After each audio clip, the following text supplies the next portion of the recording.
Like 10 years, after all this while, you've all this effort, now's your big day. It is, certainly is, and I'm just so pleased with the weather today. It's been a lot of work gone into this meeting, and it honestly seems 2 or 3 years ago I came home, you know, I don't believe it's 10 years. Well, I can't believe it, but Time flies. and your mentor, of course, being here today, Ollie, it's nice to see him Oh, that's great, you know. Ollie was he brought me over here in the first place to write the commentary. That's why it's so nice to have him back here today for the first time since his retirement meeting in '83. And of course we've got Jakob, his son, here as well. Yes. So I'm very pleased they accepted my invitation for that. I'm very pleased for you too, because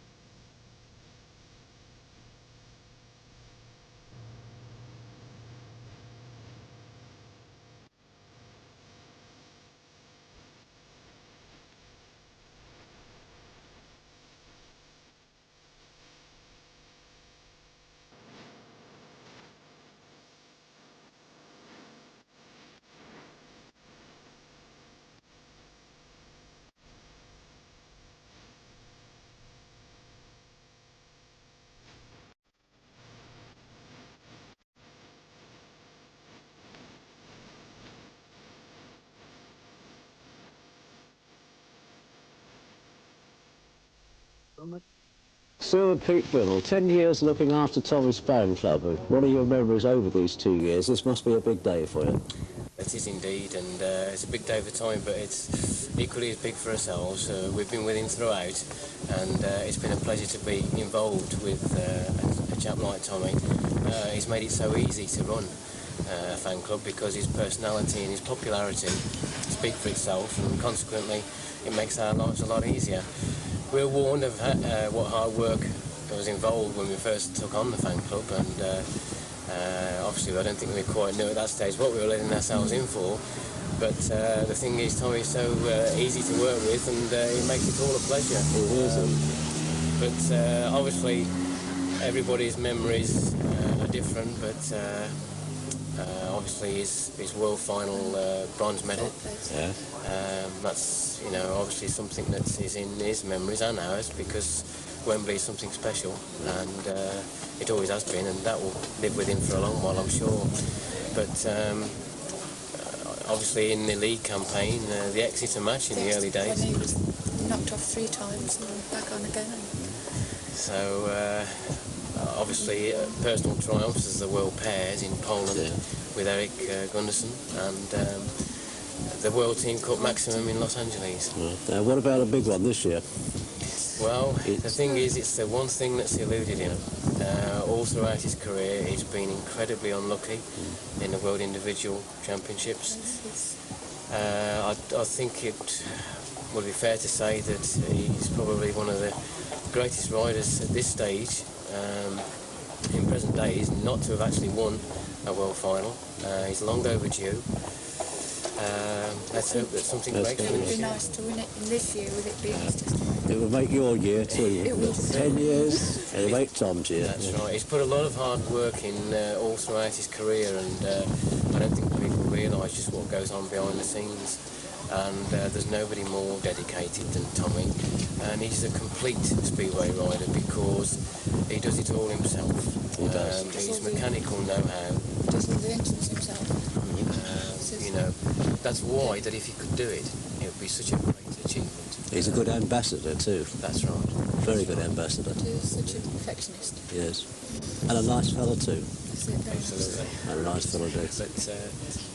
But the day today, the weather is brilliant. I think he's got people up higher looking after him today. Well, somebody's looking at him. At long last, they're smiling on him today, and it's nice to see the people queuing outside, and the weather's nice.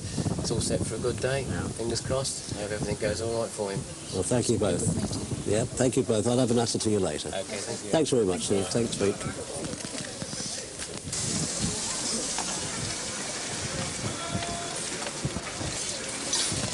Selling raffle tickets for Tommy's Leathers. Yes. What do you think of Tommy himself? I think he's a great team man, super captain, marvellous rider. He is indeed. Yes, very unlucky man as well. Very unlucky man, but it could be his big year this year. Oh, yes, we're going to our final because we think he's going to be there this year. Yeah, let's hope he gets a little bit better luck this time. Yes. And let's hope he has a good season tonight. I hope so. He deserves it, doesn't he? He does. Yes. Thanks very much. Thank you. Okay. You come from Cradley, I understand, this morning. That's right.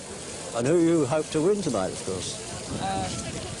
It's got to be Tommy. It's got to be Tommy, hasn't it? What do you think of Tommy as a rider? I know you're Cradley supporters, but... You can't ignore him. Yeah, he's had a lot of rough luck. Let's hope it's his big year this year. Who you got riding here tonight? I can't... Apart from Eric. And Yano's here. Ah, well, perhaps they might pull it off themselves. Well, have a good meeting. Thank you. May the best man win. That's it. Thanks very much. Thank you. Eric, I believe that you run the supporters club from Denmark. How much is it thought of over there? Well, he's absolutely popular in Denmark as well. I mean, unfortunately, he hasn't come up with the goods in Denmark yet, really. It always seems to be Nielsen and Knudsen winning there. But he is popular, yes, indeed. He's very popular here, I can assure you. Yeah, Very I'm sure popular he is. indeed. I'm sure he is. And I'm sure when he wins the world title at Warren's, he'll be number one in it. That's it. He's done everything but. Everything but. Yeah. He's a world champion in everything but the title itself. That's right. But then again, you don't hear that much about British Speedway back in Denmark. Don't you? And that's the problem there. You know, we only see them when they are riding the open meetings at Warren's and Danish final and things like that. Well, thank you very much. Thank you. Have a good meeting. Yes. What is it? All the way from Ipswich to see Tommy, or is it just to see Jeremy today? To see Jeremy. To meet Jeremy. Yes. So you've got to admit it's Tom's day today, isn't it? Well, yes, I think so, but we've got to support Jem. Of course you support the man you want to support. Yes, Of course. yes. Good journey down? Oh, lovely, yes, Yeah, very so good, yes. Let's hope that everything's going right for you or Tommy. Well, we hope so. Well, what we come to see is good racing. That's the idea. Yes, and clean racing. And clean racing. Yes. Yeah, as long as you have a good day's Yes. entertainment, good sport, good entertainment, That's it's all right. clean. Yes, that's right, yes. Thank you very much. Thank you. Thank you. Thank you. Come down to see Tommy's big day. Yes, it's marvellous. I think it's great now. 10 years, and I hope he does well today. Yeah. What about yourself? Oh yeah, I really like him. I'm a fan of his, so I hope he's doing really well today. Good. But well, we have a nasty shock last night. He came off the first race, so we're saying, oh, I hope he's not injured. Otherwise, we won't have a meeting tomorrow. He seems to have the right weather for it too. It's smashing weather. It couldn't be better, really. A little bit on the windy side, but that doesn't really It matter. won't matter to Tommy, I don't think. Not today, anyway, Lana. The Not at sun all. always shines on the righteous. Of course it does. Of course. Let's hope he does well today and wins the lot. It'll be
For the Tommy Knudsen testimonial meeting, Rick Miller. Rick, obviously looking to put things right yourself this afternoon and also enjoy a great afternoon for Tommy. Well, that's it. It's a good afternoon for Tommy. We got some great weather. I hope the track's better than last night. But it's a good day all around, and what I can do today is do a little bit of testing. We've had so many British League matches lately, I've been making changes to my bike, and it's quite a gamble because you don't know if it's going to work out. And finally today we got a meeting that doesn't count for the team, and it's just a good day, nice weather. Hopefully a lot of people will turn out for Tommy's 10th year, and I'm really looking forward to it. Thanks very much, Rick. All the best, and let's get the bike going for the rest of the season. Great, thank you. Thank you. I've now got with me a rider making his first appearance of the season at Coventry, England International, Jeremy Doncaster. Jeremy, the first big meeting of the season and plenty of prize money at stake for you this afternoon.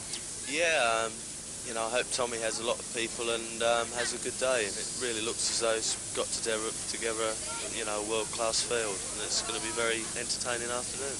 And thanks very much, Jeremy. Best of luck this afternoon. Thank you very much. Good day for it, Andy? Yeah, certainly, it's a nice day, crowds are flocking in, it's a good day for Tommy. It is a good day for Tommy. It's a bloody good crowd, as you say, a very good crowd. Very good crowd indeed. Well, what a collection of riders. Yeah, like every race is, my first races, I've got Janno Pettersson, Erik Gundersen and Hans Nielsen, and I'm on gate 2, it's like sort of a world final runoff, so it's going to be a good experience for me. It'll be a good experience for you for the big final, surely. Well, if I get there, but it's interesting, to compete against these riders. It'll just be interesting to see how I get on. Oh, well, it's your first year, first full year, it'll be this one, although you were at Swindon last year. Yeah, I did about 10 meetings last year for Swindon, so, now I'm in every meeting, I can prepare myself, professionally and get the bikes down accordingly to, British League standards, so, I'm just hoping that I can learn from every meeting and, so I can get more competitive every meeting. That's the way to do it, mate. That's the way to do it. Good, have a good meeting anyway. Cheers, thank you. Cheers. What's your fancy your chances today, Sean? Well, I don't know. It's going to be a very tough meeting. I think more so it's going to be a lot of fun. I'm sure quite a few guys in this particular type of meeting are going to be trying certain things. Obviously, it's not a league meeting, which is quite important for us. And well, I'm going out there to have a good time. I'm going to obviously try and win and do the best I can. But believe me, the pressure isn't on today. Maybe I'll ride a little bit better too. I hear you had a very good meeting last night here. Yeah, I'd say we all did for the understrength team that we have. Obviously we don't have Peter Carr, Neil Collins, and it worked out quite good going into Heat 15, being all tied up. But I myself felt like I let us down in a way, but it was a matter of who got out of the gate because the track was a bit tricky last night. Terry Kelly was flying on good form, and it was very exciting that we got, drawn up to the last heat because I really felt if we would have been within 10 points behind, that would have been good. But it worked out good for us. All the guys on the team hung out there and did their best, and I think it was due to errors by the riders passing for both sides, I'm saying, because the track was very tricky last night, and I think the only guy that really rode without making it look bad was Kelly, to be honest. That's what I've been told, but I've told you weren't hanging about either. No, I didn't even get a race win. I just got 4 seconds, and then it came to the last Heat 15, and obviously hoping to get at least a 4-2 out of it, and it didn't seem to work that way. But, that's racing. Well, let's hope you have a good meeting today anyway. Okay, thanks. Have a great time. Thanks, Ron. Right. Another 15-pointer as last night. Simon, today? We never know, do you? You never know. It's a fun meeting, I know, but what do you think of it so far, with the crowd out there? Oh, there's a lot of people here, which is, great for Tommy. Obviously the more the merrier with a meeting like this. I think he's got a terrific line-up here, and fantastic. I think it's going to be a great day for everybody. It's like a mini World Championship, isn't it? Yeah, well, it's probably even better than a World Championship itself. So, when you got qualification and one thing and another, all sorts of people go out along the way. Whereas when you just select who you want to ride in a meeting, you can probably have the very best available. So, there's probably a lot of people around that would see this as harder meeting than the World Final itself. Good. Good. Well, let's hope you have a good meeting. You do another one like you did over at Kingsland last night. You're going to weigh them up to 500 quid, aren't you? Hope so. Yeah, I hope so. I've now got with me one of Tommy's Danish teammates, Janno Pettersson, obviously very pleased to ride in Tommy's Testimonial this afternoon. Yeah, I think it's going to be a great meeting, The weather's nice and everything looks great, and looks like it's going to be a good crowd, and I think he's deserved it, because I think he's done a good job for Coventry in all the years he's been here. And obviously there's a big incentive for all the riders, plenty of prize money and plenty of prize at stake for you this afternoon. Yeah, it's got to be good fun, I can see it's a very, very big turn up for the riders, all the good ones here, and I think we should have a good meeting, definitely when the prizes are there as well. Everybody wants to go out and win it. And if we can turn to yourself as a former world number 2, obviously your ambition like all the other Danish riders, to be world champion in Vojens later on in the season? Certainly. I'm definitely I'm working hard at it at the moment, you know, trying to get everything ready. But first of all, we've got to get through the qualifying rounds before we even get there. And as I know from the previous years, it's very hard to get there. But once you're there, it's definitely as hard to go out and win it, you know. But I'm really looking forward to it. And obviously a little bit of disappointment at Cradley at the moment. I noticed you top scored last evening, but once again Cradley going down to defeat at Bradford. They haven't made the start that probably the rest that you were looking for. No, I won't say we've had problems, but we expected a bit better start. I didn't expect to go out and win everything, but I expected us to win a bit more than we have done. But I think later on the season, when we get some of the kids going, I think we might pick up a bit. And I don't know, I don't think we're going to win, but I think we should do pretty well. And obviously another busy series for Denmark with the Jubilee series coming up, and then a test match against England later on in the season. Yeah, I'm really looking forward to that, because that's going to be the test for everybody, really. Because we've got that many team tests this year, and I think England is getting a lot stronger now. And if America can pick up a bit as well, I think they'll give us a good challenge. Thanks very much, Jan, and the best of luck this afternoon. Thank you very much. Thank you. Team manager Mick Bell. Tommy, Mick, this must be a proud moment for you to see Tommy have his testimonial. Yes, it's splendid, really. We've got such nice weather for it because the boys done tremendous service for Coventry, and as you say, I've been involved with Tommy for many years now. I was racing for Coventry when he came over, and it doesn't seem 10 years ago. But I'm just very pleased for Tommy that we've got nice weather today, and it looks like we're going to get a good crowd, so he deserves every bit of it. And the amazing thing is, at Tommy's age, you could yet have another testimonial for Coventry, because one really can't see him ever parting from the Brandon Bowl. Well, he's only 26, is he? Yeah, 36, I suppose, really he could, yeah. I don't really, I don't know. It's a thought, isn't it? And as team manager Tommy Skipper, you must have had many dealings with Tommy. What is your own personal opinion of Tommy as a rider and a skipper? Well, I used to think Ollie Olsen was the best captain and team rider, and one of the best blokes to have around the pits. Hans, Tommy's big day. Being a countryman of yours, it must be a big day for you as well. Well, that's right, yeah. I mean, I've been here for 11 years myself, although it's not for the same club. We've been here, you know, about the same time, and I had a good time here, and I think Tommy have too, and I think he's done a good job for Coventry. He's done really well, scored a lot of points for them over the years. We're really lucky with the weather. It's an incredible sunny day, and he's got a really strong field here. There's a lot of people here I can see now, so I think it'll be a good meeting, hopefully, and he can make a few money. I think he will too. It's almost a mini world championship that's looking around. Well, that's right, yeah. When you look around, yeah, everybody's here, so everybody's there. Yeah, it's going to be a very good meeting, I think. Well, let's hope you have a 10-year run at Oxford. Well, in about 4 or 5 years' time, yeah, that'll be nice. That'll be nice. We wish for the same weather as this. That'll be nice. Same weather, we'll make a night of it. That's right. Thanks, Hans. Pleasure. Thanks very much. Thank you. Ollie, it must be a very proud day for you seeing your protege's 10 years testimonial. What are your thoughts on it? Well, it is a good day, and it is especially good that it's such a nice day as well, and so many people have turned out for it. And he deserved a good meeting, and he's going to have one, I can see, so it's very good, and I hope that he can finish it off by having a good go at the World Championship this year. I hope so. It's overdue, well overdue. Yeah. He's quite excited about today, and especially you being here. He told me that. Yeah, well, played his day. Yeah. Well, we're pleased to be here, and it's nice to be back and see so many people, and it's been good, and we look forward to a good day as well. It must be very nostalgic for you in lots of ways, coming back after all this time. It is, yeah. Some memories come straight back, and the atmosphere. I think if I was here another hour, you know, it's going to be like I never left it. But at the moment, there's a lot of impressions coming on. Yeah. Thank you very much, Ollie. You're welcome. Thank you.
metre.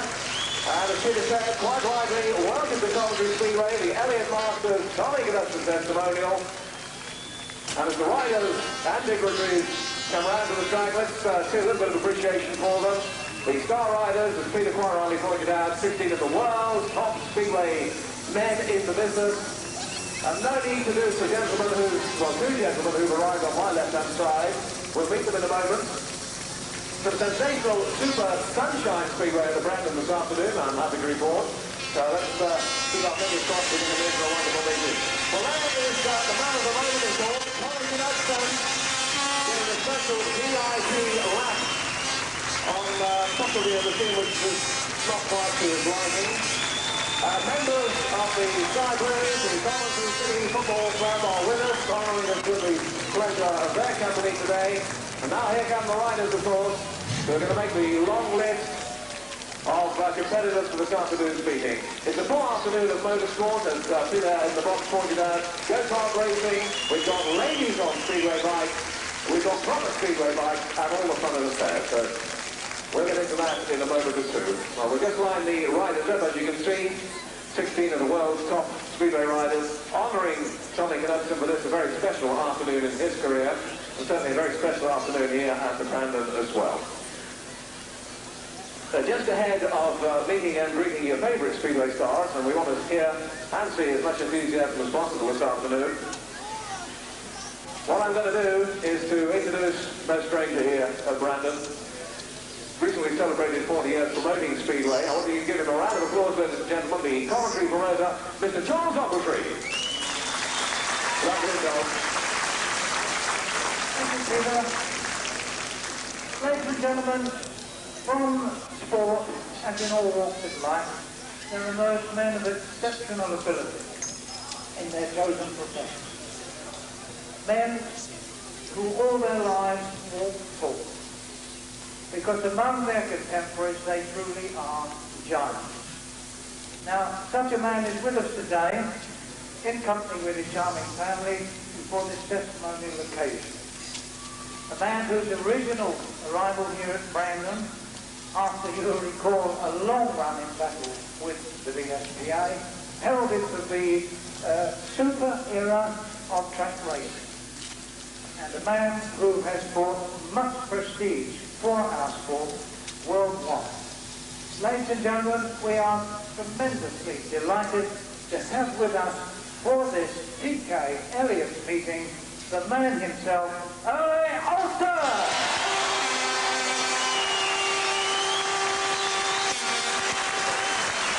Thank you. Thanks very much, John. And it is sure bringing some memories back when I'm out here, and I'm very pleased for Tommy that it's turned out to be such a good day. I don't know how he do it. I'll have to have the recipe after. But I hope that you'll have a good day. I'm sure it will be with all what he's put on. And for you, Tommy, I wish you all the best in the future. And it's a year where we have the individual championship in Denmark. So for all the Danish boys and all the riders that are here, I want to wish you all lots of success, and I hope to see you all in Denmark. It may not be possible, but at least there will be a lot of good here. And to all of you here in Coventry, in the stadium, and especially you, Charles and Linda, I want to thank you for the welcome you've given us and the way you look after us the time we've been here. So great to be back. Thanks very much.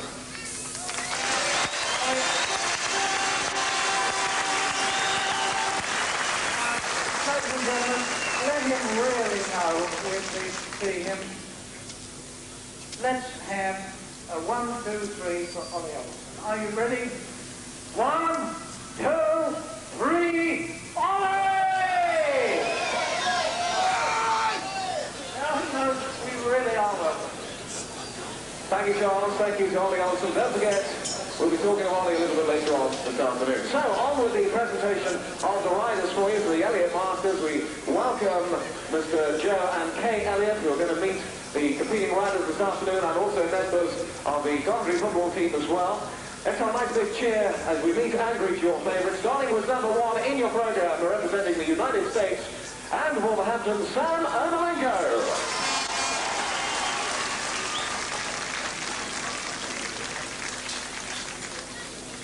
quickly on now to number 2, Denmark and commentary zone. Give him a nice big cheer, John Jorgensen.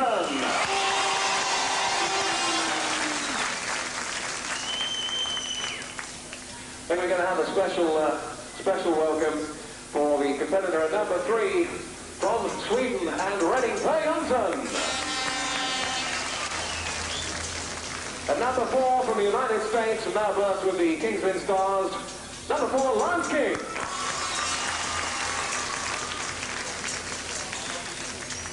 To number 5, also from the United States with the Sheffield Tigers, and number 5 then, Sean Moran.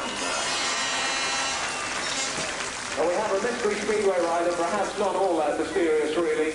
I saw him when he was about so big, he'll not shut up. We give a special welcome to the youngest Olsen who's competing on speedway, Jakob Olsen. Well there, we've heard of best pairs, but there's the best trio all on their own there, I think. Just getting the quick press call. As we now move on to number 6 and the man whose afternoon it is, and I want you to wave, I want you to cheer, and I really want you to enjoy the pleasure of his company, Mr. Tommy Knudsen!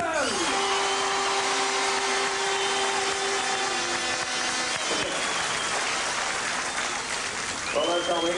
On to number 7, the captain of the Sunbright Lions with Oxford, Simon Wigg. At number 8, United States of America rider with the Coventry Bees, a road safety man as well, Rick Miller. Move on to number 9, smaller statue but a giant on 2 wheels, for those you'll bear witness to this afternoon. Representing Denmark and Cradley, Janne Pedersen.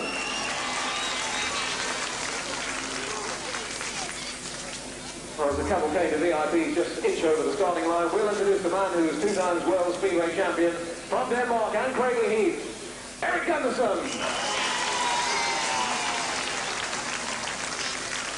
To number 11, the man who set the National League on fire last year and is also just about to set the British League on fire now. Number 11 with Swindon now, Andrew Silver. And no truth in the room, he's going to cut his hair this afternoon. Just a rumour. Number 12, the current World Speedway Champion from Denmark and Oxford, Hans Nielsen. Little bit of rivalry there, I fear. Okay, unlucky for some, I'm sure it won't be for the next competitor. And number 13 from Sweden and Reading, Jan Andersson. Always a strong contingent of English riders turning out to honour Tommy this afternoon. And at number 14 from the Sunbright Lions, England and Ipswich, Jeremy Doncaster. Known to his friends as Ballspring. Well, he won't tell you why. Number 15, giving a special warm welcome from England and Coventry, one half of a dynamic racing set of brothers, Neville Tatum. I mentioned one half of a dynamic set of racing brothers, the better half, as some would say, coming up now, certainly the better looking half. Good job, Neville can't hear me. At number 16, Calvin Tatum. And the brother wouldn't be the brother without the next 2 gentlemen stepping in as reserves this afternoon, but I want you to give them a warm cheer from Coventry, David Clark. And finally, last but by no means least, number 18 on your lineup, give him a welcome, Andy Hackett. So there are, ladies and gentlemen, the competitors for this afternoon's Elliott Masters Tommy Knudsen's Testimonial. What a meeting we're in line for, but it doesn't start yet as Heat 1, because we've got a couple of special races for you before that. In a moment or two, we'll see a very special demonstration match race. Now, who would we match Tommy Knudsen with, who's here this afternoon? Any ideas? I can't hear you. Who? Do you want to see Ollie on the bike? Oh, no, you've got to shout louder than that. Do you want to see Ollie Olsen ride Speedway again? Okay, you've got it. We shall bring Ollie Olsen out and Tommy Knudsen in a moment. But first of all, a complete lap of honour from all the competitors this afternoon. So give them a great round of applause as they take to the track.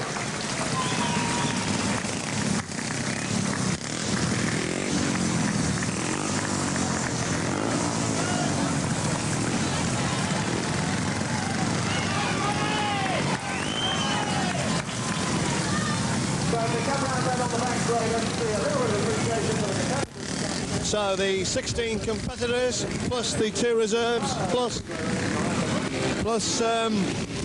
Jakob Olsen go round on their lap of honour. Unfortunately, the sun now disappeared and a rather heavy black cloud coming over the main grandstand here at Brandon. Let's hope that the weather doesn't spoil what really should be a unique occasion. The second testimonial ever staged at Brandon, of course, the first for Coventry skipper of many seasons, England international Nigel Bucock. This is the second to be staged on the Brandon Bowl, and really a truly world-class assembly of international riders, and with a first prize of £500 offered by Tommy himself. Every heat sponsored to the value of at least £50. Obviously, nobody is to give anything away this afternoon. A good crowd in attendance here this afternoon as the riders go round and make their way back up into the pits, and then we have a special match race between the testimonial man Tommy Knudsen and a return to the track of the man who started all off in Danish Speedway, the man who started the revival here at Brandon, the great Dane himself, Ollie Olsen. He's already been out early this afternoon and had a couple of 3 laps on one of Tommy Knudsen's bikes, and he's going to come out with a demonstration ride with Tommy this afternoon. That will be eagerly anticipated by the large attendance as the last of the riders make their way back up into the pits, and trying a practice start there from the gate is Hans Nielsen, obviously out with a lot to prove here again this afternoon. The reigning world champion, former world champion Erik Gundersen also in the lineup, and reigning world number 3, of course, Samuel Malenko is in the lineup as well. So all in all, a truly colossal lineup of riding talent gathered here at Brandon for this TK testimonial.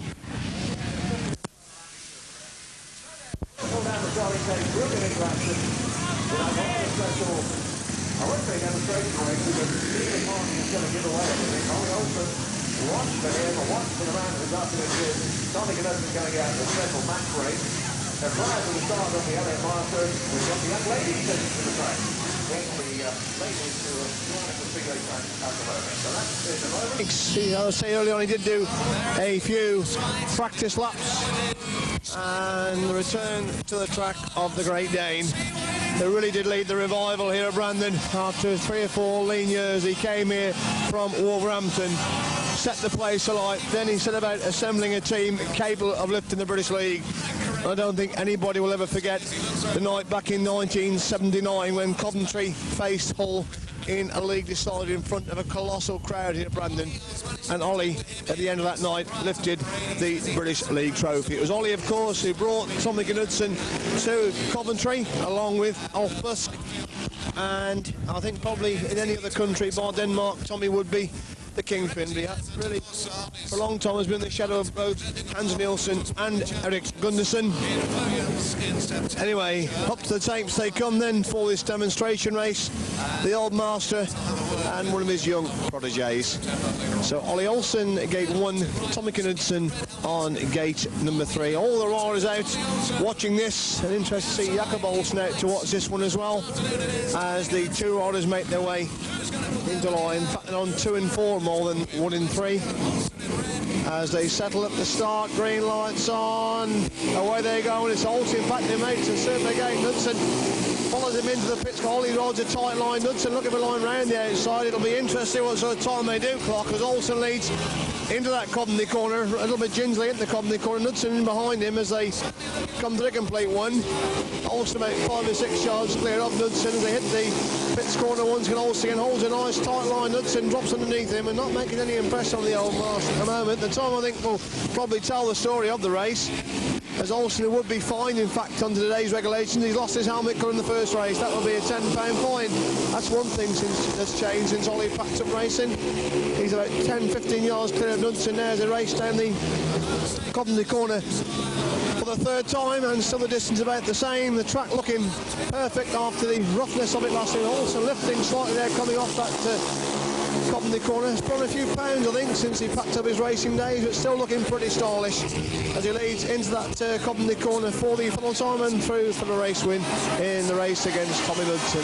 Very interested to see what sort of time Ollie has got there for winning that race. He eases off into the pits corner, looks behind, and they get in the back straight, hand in hand together there.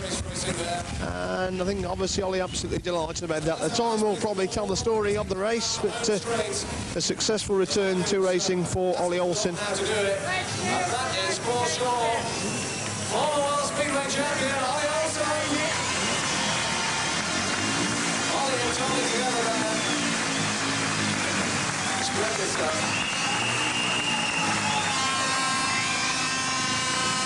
Tremendous round of applause to take it back here in the pits.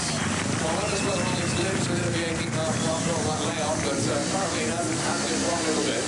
Ollie versus Tommy, what a good match race. We'll get the result from Peter Morris and I'll tell you all about the next race you're about to see. Peter.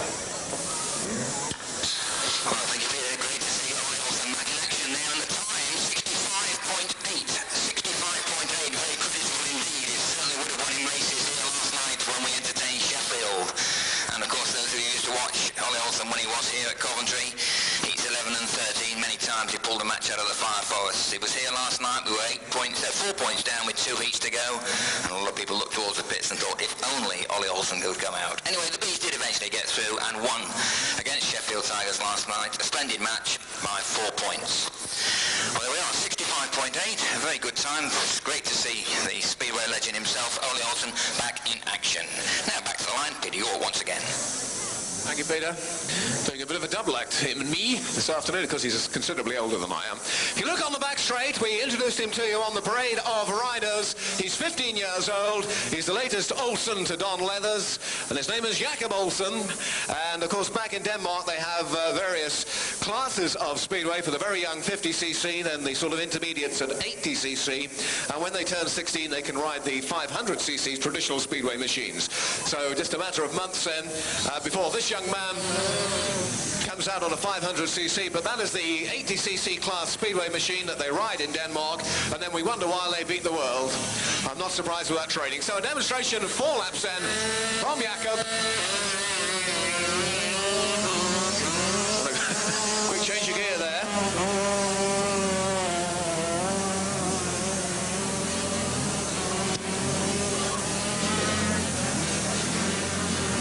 Normally race at home on just slightly smaller tracks than the Brandon here, so a little bit of difficulty for Jakob to go round. Probably a little bit further for him as well, but certainly showing the size of making a heat leader standard class when he makes that jump to 500cc's. We heard the bees are buzzing, and I think this sound will certainly bear that within witness.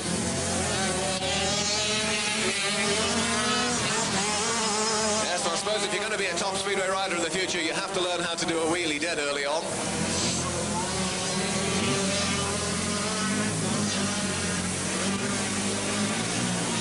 Just 15 years old, and with the Olsen name, they're destined for great things. There he's into his last lap then.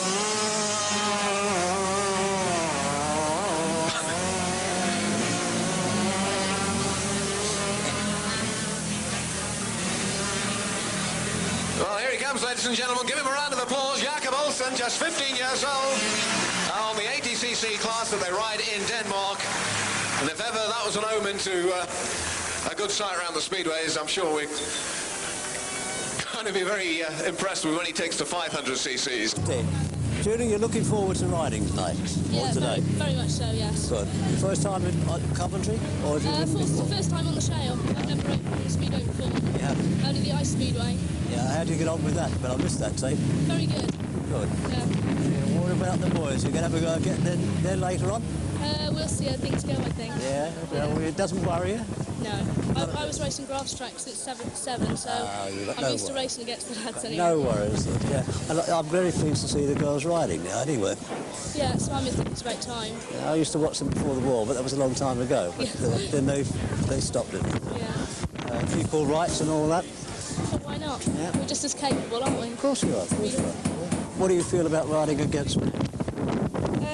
It doesn't worry me because I've been doing grass track racing now for 12 years and I've always had to race against men then. So That's natural. So it's nothing new to you, but it No. is something new to them. Well, Julie's done grass track, so it's not new to Julie. No, I know Julie was telling me the same. Well, let's hope you have a good night out there today. Thank you. Okay. Thank you very much. What do you fancy today then, Lisa?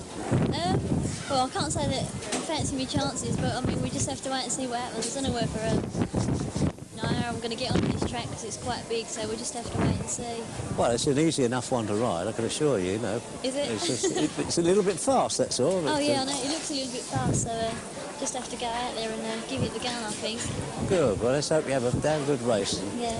See what happens. Well, a lot of people have been watching you today. I was just talking to your two other girls riding. What are your opinion about riding against men later on? Oh, I think it's great. I mean, I don't really want to ride against the girls. I want to ride against the men. That's what it's all about, getting in there and having a go. Oh, good luck to you. Why not? It's a world of equal opportunities, they tell me. That's right, Yeah, well, thank you very much. Thank you, Lisa. Introduce the first young lady to you with a surname like this. It's not surprising where she gets her inspiration from. It is, in fact, Julie Cross, who is the sister, of course, of Skyler Cross, but who Craigie in the British League. She'll be making a bit of late for a start on the indoor ice speedway. They were expelled but not so long back, but how she'll get round to Brandon, we don't know. Another young lady who's had quite an amazing amount of publicity is Maxine Hill. Maxine, we know the name incredibly well, as we do with Lisa Whitley as well. And then, of course, this young lady from Denmark. It is Lena Jensen, and unfortunately does not have the normal command of the English language that most of the Danish Speedway boys have. So they're not able to have a talk to her off the sign language. But Lena Jensen has been riding in Denmark for the last 2 years. And well, what is the test going to be putting together competitors under someone of a handicap there? Julie, Maxine and Lisa happily has that much experience. But as the girls come out now, look for Julie Cross, there she is in the red. So that is Julie Cross, Maxine Hill in blue, the white letters on the back row there. Lisa Whitley in white, there she goes. And here comes the yellow and black. Lena Jensen, now watch for her. She has been riding speedway. She used to ride in the 80cc class, but now she's got a 500cc for this 60-year. But that's what the law says. You can't ride 500 until you are 60, so she's able to make that break for this year. So a little bit of party going for Lena Jensen there in yellow and black. As I say, she doesn't really understand very much English. I did try and have a couple of words with her before the parade this afternoon, but she looked at me as if I was talking English. So look at her then, Julie Cross in red on the inside. There she is, watch for her. Watch for Maxine Hill in blue. In the whitest Lisa Whitley, and on the outside in yellow and black. Lena Jensen, so watch for these young ladies as they take to the scale. Live before your eyes at Brandon. Yeah, the bit anxious that takes by Julie Cross there. They move into line. Away they go, and Cross makes a good gate. Hill gets there. Hill gets the pit corner first. Cross on the inside. Jensen at the back of the moment and picked their way into the pit corner for the first time. And it's Maxine Hill already a long way clear now. She leads into that Copney corner for the second time. It's Cross in second, Whitley in third. Jensen making the move round the eighth to Whitley to move in third. Almost gets to the third. In fact, she does get to the third this time. Hill leads into the pit corner for the second time. Again, Jensen goes wide and Whitley almost gets in. So Jensen back past again now, sets about chasing Julie Cross for the second. Cross wide in the Cobney corner. Jensen almost gets inside it. It's a good race at the back with Maxine Hill having it waltzing over the front now as Cross again goes wide on the pit corner. Jensen gets inside of a corn turn quickly enough and Cross gets back past for retake the second. Whitley getting towed off the back as it's Hill leads into that Cobney corner for the third time. Still a good scrap for second and third, and Cross just hanging on, keeping back the challenge of the Danish young lady. Again, Jensen dives from the inside, that pit corner Cross will quick along and back round the outside. Maxine Hill walks to the front, but this time Jensen slips through on the inside to move into second spot, and it's a good win for Maxine Hill. Second, Lena Jensen, and tremendous money there for Lena Jensen to cross the finishing line. And the third spot, it's Julie Cross. It'll be very interesting to see what sort of time those ladies have clocked there for that first demonstration win. But no taking it away from Maxine Hill and also Lena Jensen. Once that station, she turned out to be. Forward Knudsen determination with a fully fledged top international speedway rider. Amazing. Give the cheer, ladies and gentlemen, the ladies take to the track. Hill, race winner, leading Jensen there in second place. Third place goes to Julie Clark, the not getting leader here. He goes back to the 6 seconds. And that's the exciting statement on the ground at the start of the race. So he's going to be proper. We're going to keep on in a moment. Thank you, Peter. Well, the official result of this ladies freeway rider demonstration race, Heat 1, the winner, Knudsen in blue. The time was 70.9. Second in yellow and black was Lena Jensen, and third in red, Julie Cross. Well, here we go then with the Elliott Masters Tommy Knudsen testimonial meeting, Heat 1. Sponsor is NEB. The riders in red is Sam Ermolenko. Riding in blue, John Jorgensen. Riding in white, Per Jonsson. And in yellow and black, it's Lance King. Those are 4 riders for Heat 1. Sam Ermolenko already had experience of this Brandon track when he rode in Cobham this first meeting of the season when he skipped the Wolverhampton Wolves. In gate 2, John Jorgensen. In 3, Per Jonsson. As he knows, a quick way around this Brandon Bowl. And in 4, it's Lance King. A few last-minute adjustments there for John Jorgensen. And they're making his way back down the back straight. And we should be away with Heat 1 of this TK testimonial. Unfortunately, the super sunshine we've had all morning disappeared. And now become quite a cool afternoon as the wind blows across this Brandon track.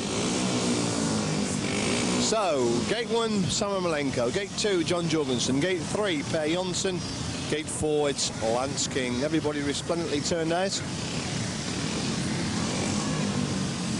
And, of course, the new man Lance King back after ending his last British League season in dispute with the Bradford Dukes. Now, very much parcel over there in East Anglia with the new-looking, very strong Kings Lane Stars. So, Heat 1 at the tapes, and Ermolenko, Jorgensen, Jonsson and King. Green lights on. Being held, where they go, Jonsson making a super start. Ermolenko, Jorgensen a point behind him. Jonsson leads into that pitch for the first time. King picks away and Jorgensen gets around Ermolenko and sets about chasing Jonsson. They make their way into the Cobham corner then for the first time. Jonsson shows from King. Ermolenko in third. Jorgensen somewhat surprised. He pegged back in the back of the shoot the tapes complete one then. It's the Swede who shows for the 2 chasing Americans, and Ermolenko really widen that pitch corner, leaves a colossal gap which Jorgensen sails through. Someone's bike doesn't sound too clever there at the moment, but Jonsson still making the best of his way home as they go and complete 2 then. It's King in second. Jorgensen moves in third. It's King spot. It doesn't turn on that clever in second spot, but he's still firmly hanging on to his second place. Looks over his left shoulder, sees Jorgensen some 10, 15 yards behind him as they make their way into that Cobham corner once again. Jonsson seems to have his marks on this one as King gets tremendous lift coming up the Cobham corner. Jorgensen sails inside him, and King has finally, his bike has finally given up the ghost. It didn't sound too clever during the entire race. It's backed up on the last lap, and they really are well spread now in Heat number 1 as Per Jonsson sets the winning off in fine style with a good win. He wins it. It's a win for the Reading Swede. Second Cobham favourite, John Jorgensen, and the third spot it's Sam Ermolenko. So a good win there for world number 4, Per Jonsson in the opening heat.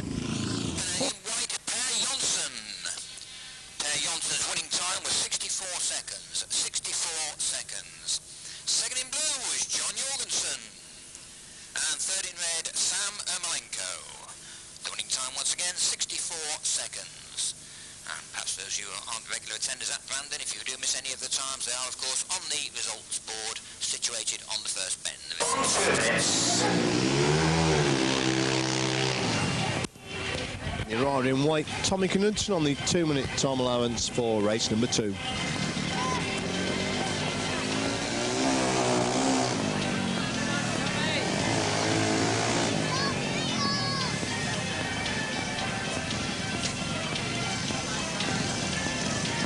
finally comes on the track and moves into that number 3 gate in position. So gate number 1 it's Sean Moran, in 2 Simon Wigg, in 3 Tommy Knudsen, and in 4 Rick Miller.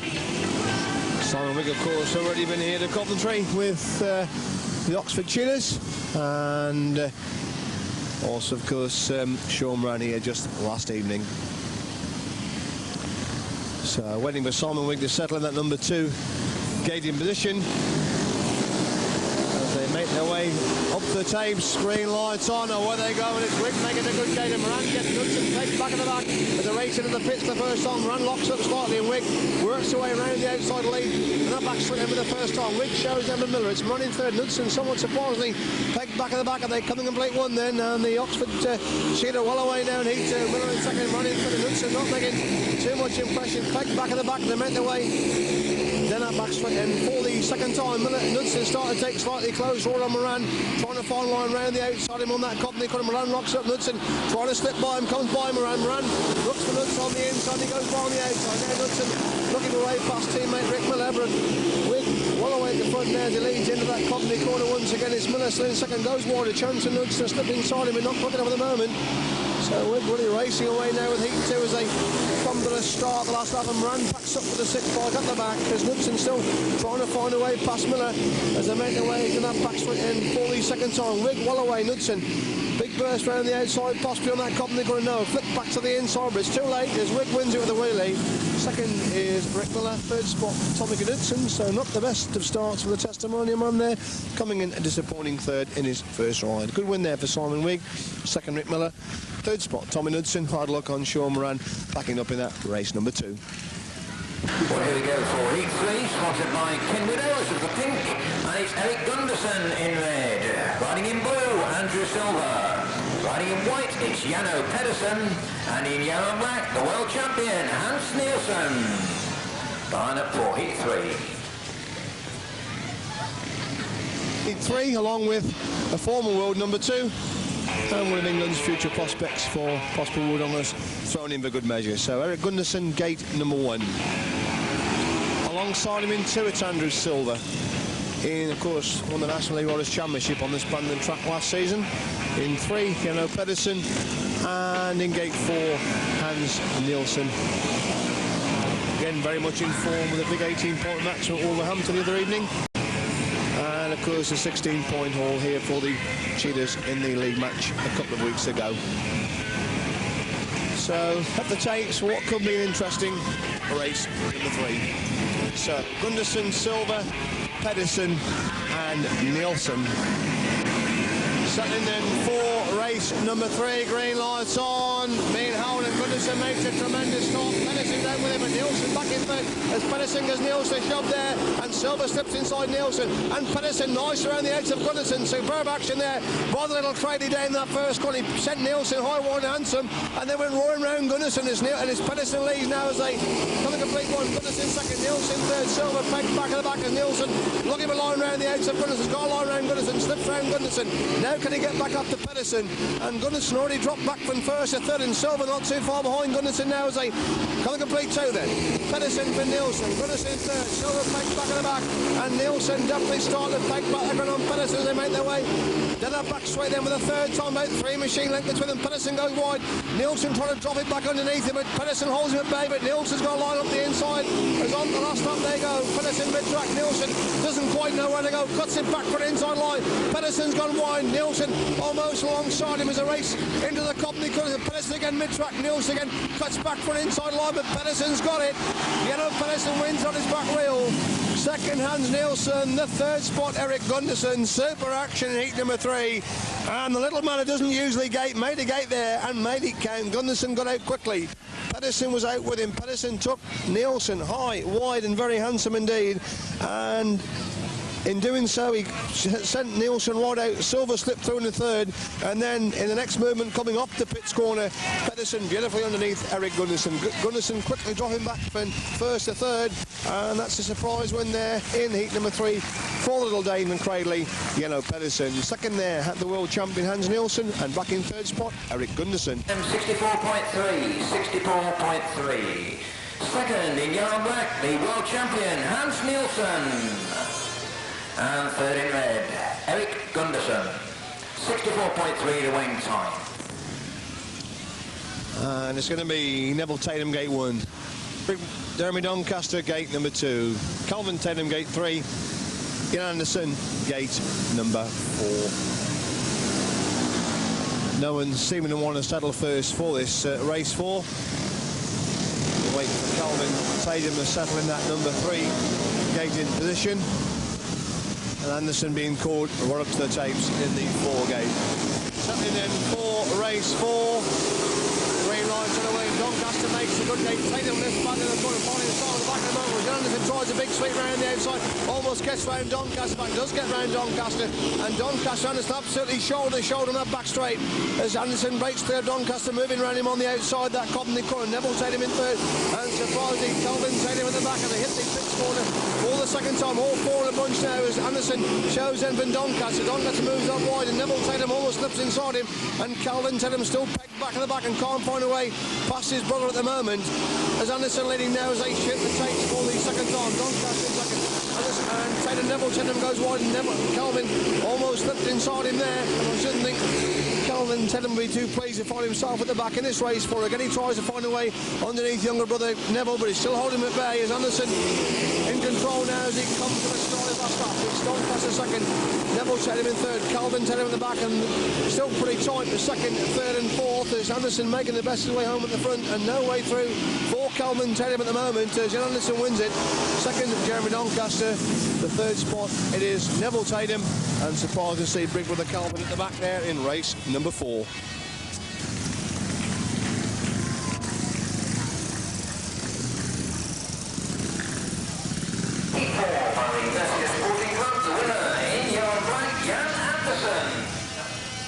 Jan Anderson's winning time was 65.5.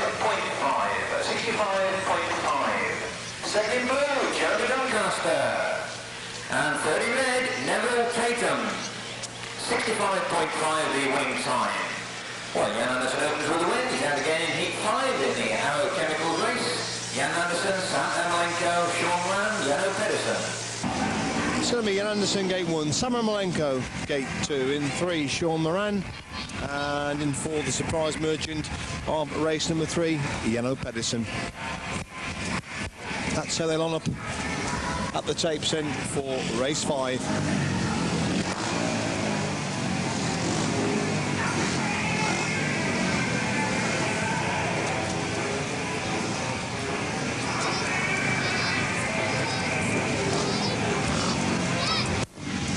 So moving into racing order for race 5, Anderson, Ermolenko, Moran and Pedersen.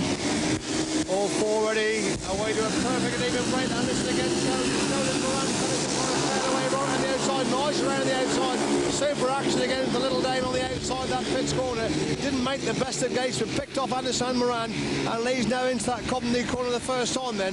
Pedersen for Moran, and Ermolenko now works for Anderson. Anderson to 1. Heat 4 now finding himself at the back in heat 5. Gets inside Ermolenko to retake third, but Ermolenko gets back past him again as the man in form. And Sean Moran's bike has gone again on the Cobden corner. More disappointment there for the colourful American. A good second spot in his bike has given it a ghost on the second lap. As Pedersen stretching away now in heat 5. It's Ermolenko in second, Anderson in third. So can little Pedersen, former world number 2, be the apple cart merchant this afternoon? He's well in control of race 5 now as he comes to start his last laps. Ermolenko second, Anderson third, and it really was a super first corner by the little Dane. He didn't make the best of starts, but fired away at the edge of everybody, and well in control now as he leads into that Cobden corner for the final time and through for 3 more good points. Pedersen wins it. Second, Sam Ermolenko. The third spot, Anderson. And a very disappointing Sean Moran.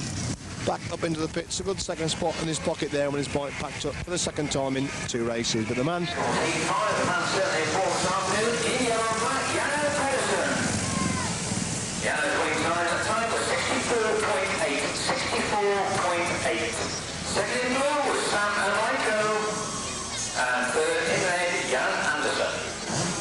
Jano Pedersen the winner, the winning time at 64.8. On the track then for race number 6. John Jorgensen, the best of these, having a second place in his first ride, as in fact did Jeremy Doncaster. Gunderson and Knudsen picking up third places in their opening rows. Butterfield Plumbing, the sponsors of race number 6, with Jeremy Doncaster gate 1, Eric Gunderson gate 2, gate 3, John Jorgensen gate 4, Tommy Knudsen. So the 2 company teammates on 3 and 4 gates. as they settle straight away for race number 6. Green lights on, being held where they're going. It's Doncaster making a good game for England. Knudsen trying to pad away on the outside, gets round Gunnarsson, tries to get round Doncaster. Doncaster takes him wide, Knudsen screws on and gets back round the England International and leads into that Cobden for the first time. And Jorgensen now finds a way past Gunnarsson as well. So surprised to see Eric Gunnarsson, the former world champion, at the back in a race there, Brandon. As Knudsen shows them Vigneault, then Doncaster, Jorgensen third, and Gunnarsson not making any impression in the back as they hit the Cobden corner for the second time. Jorgensen working hard to try and find a way through Doncaster. Doncaster just wide, coming off the Cobden corner. Jorgensen looking for line through on the into the moment. It isn't there as Doncaster takes closer order on Knudsen. They make their way to the back straight for the third time. Knudsen then from Doncaster. Jorgensen back in the action again, but as Doncaster tries to find a line inside Knudsen, and Jorgensen still in play with Gunnarsson, unable to do anything at all about it. On the last lap they go, the order much the same, the pattern much the same. Jorgensen now trying to find a line inside Doncaster, coming up the pits corner. Doncaster moves up the line, and Jorgensen nicely inside him, and Jorgensen closing one up on Knudsen on that Cobden corner as Tommy Knudsen wins heat 6. Second, John Jorgensen. The third spot, Jeremy Doncaster, and Eric Gunnarsson totally out of sorts at the back. He had a disastrous evening at Bradford last evening, and he hasn't made the best of starts to this match, and an uncharacteristic last place for Eric Gunnarsson on the Brandon Ball there in race number 6. A win for the man himself, Tommy Knudsen, and a good battle in second coming right through from the back for Cobden's own John Jorgensen. That's the result of an interesting race 6. In yellow black, Tommy Knudsen. Tommy's time for that heat was 64.8. 64.8. Second in white was John Jorgensen. And third in red, Jeremy Doncaster. 64.8 the winning time. Andrew Silver, gate 1, Neville Tatum, gate 2, gate 3, Simon Wigg, gate 4, Per Jonsson. I think probably a lot of Coventry fans will be interested to see how Neville Tatum shapes up against Andrew Silver. Two of the riders who made the jump from the National League to the British League in '87. Silver, of course, reserve for Swindon, and Neville Tatum in the number 2 jacket for Coventry in the early part of this '88 campaign. So Silver 1, Tatum 2, Wigg 3, Jonsson on 4. And then 4 race 7, green lights on. Being held, and where they go, Neville Tatum in fact makes a Silver again, leads the physical. Jonsson squeezes around the outside of him. Tatum again trying to come back through on the inside, gets inside Jonsson. Jonsson too quick for him back on the outside line then. As Jonsson shows Evan Tatum, Silver in third, and Wigg surprisingly pegged back at the back as they shoot the chase to complete one, and Silver comes alongside. Tatum works the line round Tatum. Trying to get back through on the inside line, but Silver's too quick for him. As Jonsson shows Evan Silver, Tatum in third. Wigg at the back, and Wigg needs to get to a scoring boost. Of course, he comfortably won his opening ride. Jonsson continuing where he left off in race number 1 by being at the front in this heat 7. Jonsson and Silver, Tatum in third. Wigg at the back, and they make their way to that back straight once again. Silver trying to line right around the outside. Jonsson lost out with that, and both Tatum and Wigg close right up with him. As Jonsson leading in that Cobden for the third time. Wigg looking for a line right around the outside of Tatum. Tatum goes wide and blocking, and Grimley hangs on to that third spot. They make their way into the pits corner of the full time with Wigg. Tatum again on the inside. Wigg gets round Tatum, and Tatum comes again, leaves Wigg absolutely nothing on the outside there. As Per Jonsson wins heat number 7. Second, Andrew Silver, and a good battle in third there for Neville Tatum with Simon Wigg at the back. So good points there for the youngster, and I say the experience Tony doing the power of good, getting a good third place there in race number 7. Win there for Per Jonsson, 2 rides, 2 wins, keeps up with Yellow Pedersen. Second, Andrew Silver, third spot, and a hectic ride there for Neville Tatum. Per Jonsson's winning time was 64.6. 64.6. Second in red was Andrew Silver, and third in blue, Neville Tatum. First time once again 64.6. The winner in yellow black, Per Jonsson.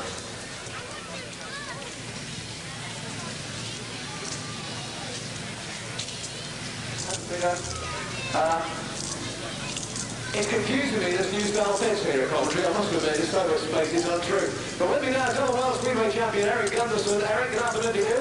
Thank you. Good morning, Tommy. Yeah, great day this today, and we're all having a good time, and it's just great that the weather stays so nice for it, and you know, I just hope we'll have a good meet today, which I'm sure we will. What on earth has happened to Cradley? I don't know, we'll be back in the winning line. We just need to get a few things sorted out, and we'll be all right in the next week or two. We're working very hard on it. It's our bottom end of the team which we're struggling a bit at, but we can only work hard and hope we'll be back in the winning again. Well, I'm sure you will be. Now, later on this year, Eric, you're celebrating your testimonial as well down at Cradley, so what have you got lined up? Well, you know, we're starting organising it now, and obviously I'm looking forward to that as well. It'll be on June the 8th, and I think I would hope that we'll have a good day as this, and I'm trying to get Bruce Fennell to come over and ride, and I'm trying to get 30 person as well. And I'll see if I can lure Lee into coming as well. It's a special thing, and it's great to see him here today as well, and I think he's still looking very well. So I might offer him, or ask Gordon to offer him a team deal with Crazy maybe. Michael Knudsen, is he talking to you today, telling you what to do? That's right, yeah, we're having a good time. It's just great to see Oliver here. All right, thanks, Eric. Thank you. Two unbeaten riders in Per Jonsson and Yellow Pedersen. No one, in fact, seeming to want to get into racing order first for this race, number 8. King checking his machinery there on that number. Tatum, in fact, checking the machinery on the number 4 gate. Now moves into line. Don Godden here, of course. Tatum riding Godden in the 88 season. Don Godden here to see him looking at the bike in the pits before the meeting started. Still no one wanting to settle down. A lot of caudology at the gate in this race 8.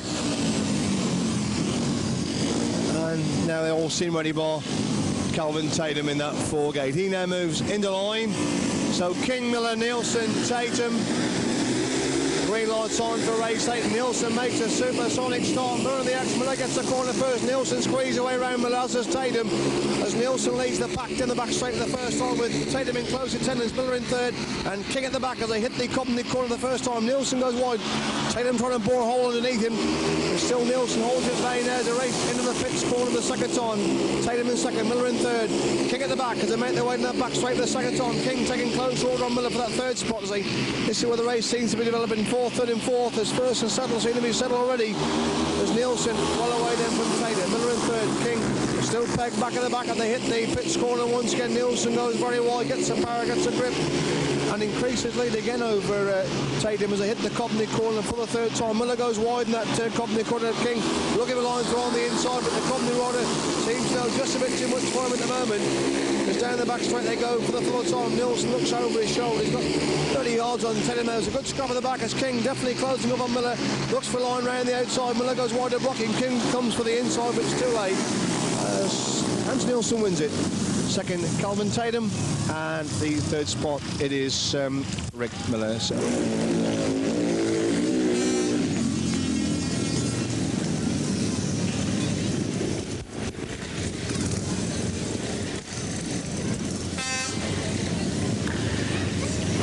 Sponsored by the Banbury Dispatch, the winner in white, Hans Nielsen. And his time equaling the fastest so far commentary this season, 63.7. Second in yellow and black was Kelvin Tatum. And third in blue, Rick Miller. The winner, Hans Nielsen, the time 63.7.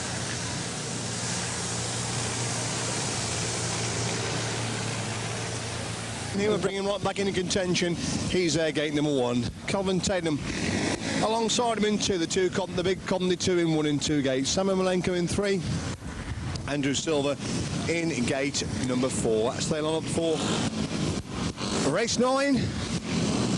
Thankfully the rain keeping away, but it really is a cold afternoon now. But nevertheless, the big crowd enjoying this Tommy Knudsen testimonial meeting. So Knudsen 1, Tatum 2 and Malenko 3, Silver, gate number 4. This one's sponsored by Forum Carpets, the new sponsor of young Neville Tatum. And waiting for Silver to move into line in that number 4. Gate in position. They all 4 seem ready. Green lights on, being held away. Knudsen makes a super gate. Tatum. Nicely squeezed around the edge of Knudsen. Knudsen makes a mistake, drops it back from first to last, gets back, but gets back inside Ermolenko and goes wide again as Knudsen. The Cobden corner, Ermolenko gets inside him again. Knudsen sweeps back past him as Tatum leads now as they quick one. It's Silver in second, Knudsen third, Ermolenko at the back, and Knudsen looked the line through on the inch of Silver. Silver with the quicker line round the outside. Ermolenko not too far behind Knudsen as they hit that Coventry corner then for the second time. Tatum and Silver, Knudsen third, Ermolenko back at the back, and not the happiest of afternoons for the Wolverhampton skipper. As Tatum making the best his way home now as he leads into that pits corner once again. Silver high and very wide on that pits corner. Knudsen couldn't find a way past him. As Tatum all the time increases lead the front. Knudsen, I don't think, doesn't quite know where they're going to get back at Silver as they come to the start last time. They're taking close forward at the back now. Silver again rides mid-track, takes Knudsen very wide. That leaves a gap for Ermolenko to get through. But Knudsen gets back past Ermolenko. Can he drop underneath Silver on that Coventry corner? Silver goes wide. Ermolenko trying to move around Knudsen as well. As Tatum wins it, Knudsen comes late and has lost his third impact as Ermolenko snatches it. Knudsen trying to pick a line through on the inside of Silver, forgot about Ermolenko, who powered on round the outside and pinched the third spot from Tommy Knudsen. So a last place there for the Testimonial man is not going to give his chances any good at all, one would imagine. It's a win there for Kelvin Tatum, who's hit back with a second and a win after disappointing opening ride. Second, Andrew Silver, and snatching it. Kelvin Tatum.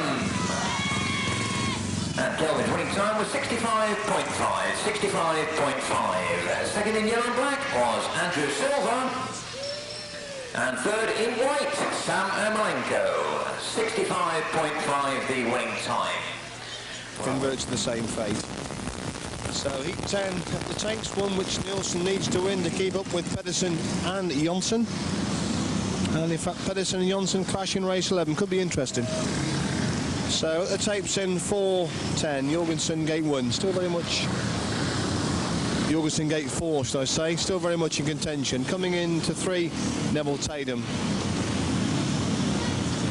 Into 2 is Sean Moran, and gate 1, it's Hans Nielsen. Waiting for Jorgensen and Nielsen to settle in 4 and 1 respectively. Now all 4 seem like they move into racing order 4. Race 10. All sat perfectly still. Green lights on. Nielsen makes his usual jet propelled start. Jorgensen the chasing back, moves round Tatum. Tries to move round Moran. Moran's too quick, but Jorgensen keeps it screwed on round the outside and gets round Moran and starts to close it on Nielsen. And that's the order into the Coventry corner for the first time as Nielsen being chased away by Jorgensen. Running third and Neville Tatum at the back. And they hit the pits corner for the second time. A wide line by Nielsen. He gets the grip, he gets the drive. Jorgensen riding mid-track, can't make an impression on the champion run. In third, and Tatum at the back. Jorgensen again close up on Nielsen going into the Coventry Club, but Nielsen, the quicker line coming out and start to set themselves into a pattern now as a race into the pits corner once again. About equal distance between the 4 of them. Nielsen takes his look over his shoulder. He's pulling quite a way clear of Jorgensen now and running third. Looks like he could pick up his first points of the afternoon. Neville Tatum struggling somewhat at the back, and a win here of course for Nielsen. Gets him right back into contention. In the pits corner he goes. Time it's Jorgensen in second, running third. Neville Tatum at the back as they hit the Coventry corner for the final time. So 3 points coming up for the world champion. Second, John Jorgensen, and collecting his first point of the afternoon, it's Sean Moran. That's the result of race 10. And sponsored by Peter Owens, the winner in red, the world champion Hans Nielsen. Hans' winning time 63.8. 63.8. Second in yellow and black was John Jorgensen. And third in blue, Sean Moran. Went for Hans Nielsen in red at the time once again, 63.8. Heat 11.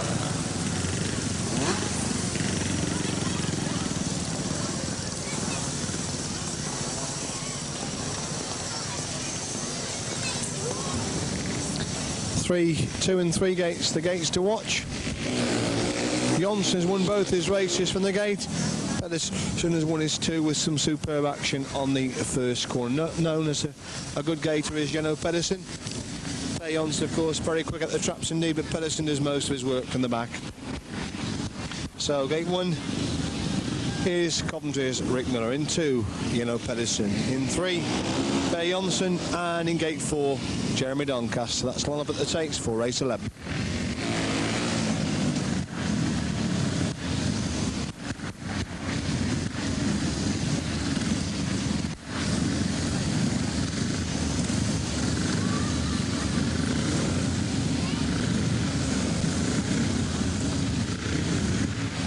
now, and in fact one of the settle down first for race 11. And they move into order now.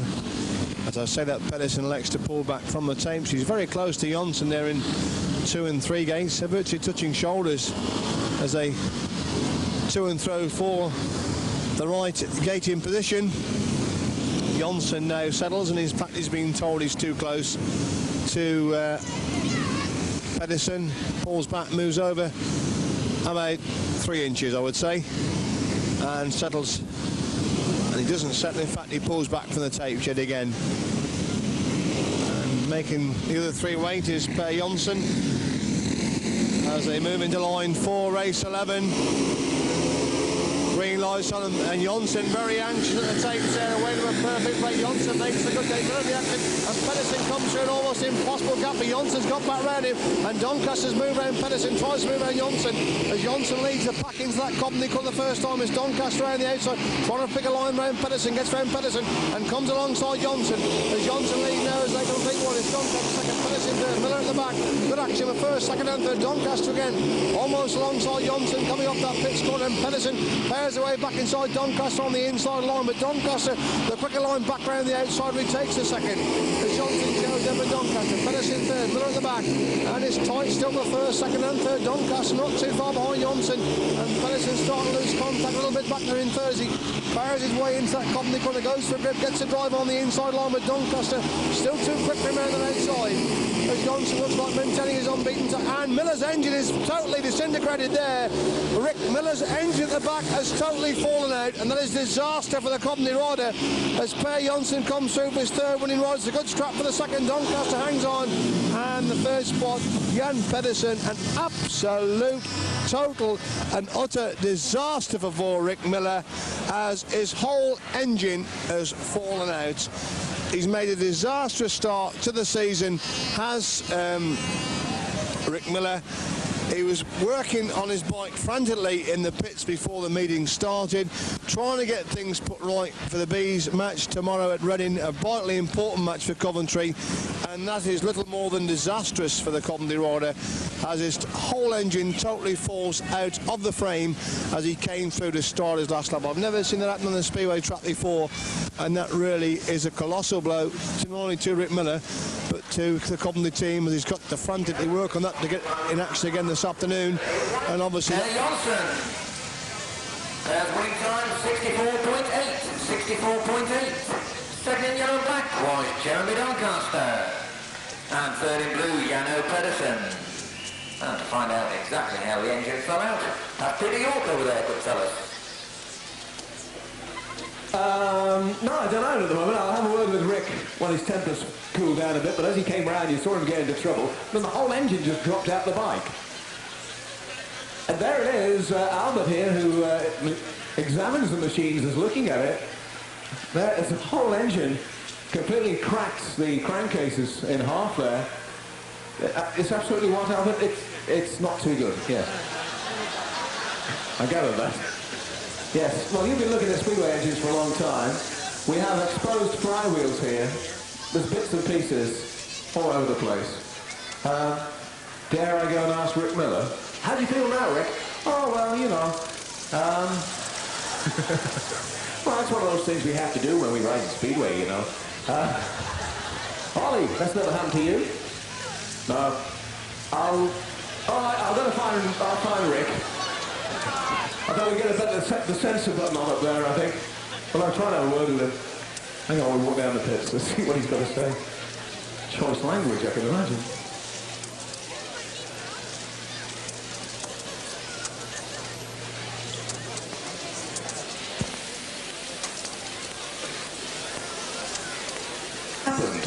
I guess I'm the lucky one. It was my bike, although I was in last, it felt pretty quick. We've been making a few changes lately, and now it's the slowest one around. That's for sure. Aren't you supposed to tighten up the bolts on the engine? They're all tight still. You can see all the bolts are still in it. But oh man, I don't know what to say. I'm not very happy at the moment, really. I can well imagine. Well, your engine's over there, your bike's over here. Can you manage to do it for your next outing? Anyone got a push bike? Well, on then, all right, Rick Miller, a sportsman than ever. Terrific hard luck. There is the machine, Rick. It's just ripped itself totally out. I mean, I can't believe that. There's not a lot left of your bike, is there? No, I mean, not only did the engine go completely, but it did an awful lot of damage to the bike. The frame looks like it's pretty bent up, and engine plates. The exhaust pipe's good. Oh, great. Oh, the rest's okay as well, and the tyres are still pumped up. Is it for sale? Used occasionally on a Sunday? Oh, boy. Good old GMs, huh? All right. Rick Miller, thank you for that. And he kept a straight voice as well, but a lot of attention looking at Rick's bike as it gets dismantled here. Well, needs to be dismantled. Let's keep our fingers crossed he can get out in the next ride. Okay, there we are. And really all Jan Andersen with 4 points, the best place of these riders. It's certainly been a disappointing afternoon for Eric Gundersen, who usually goes so well on this Brandon track, but has not been really able to put his act together this afternoon.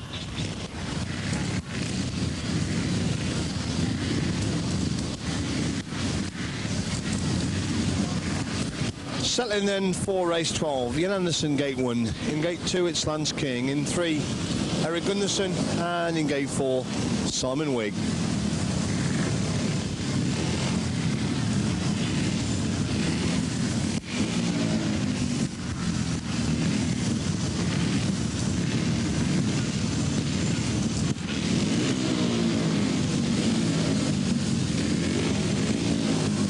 So finally settling for a race 12, King being called right up to the tapes in that 2 gate.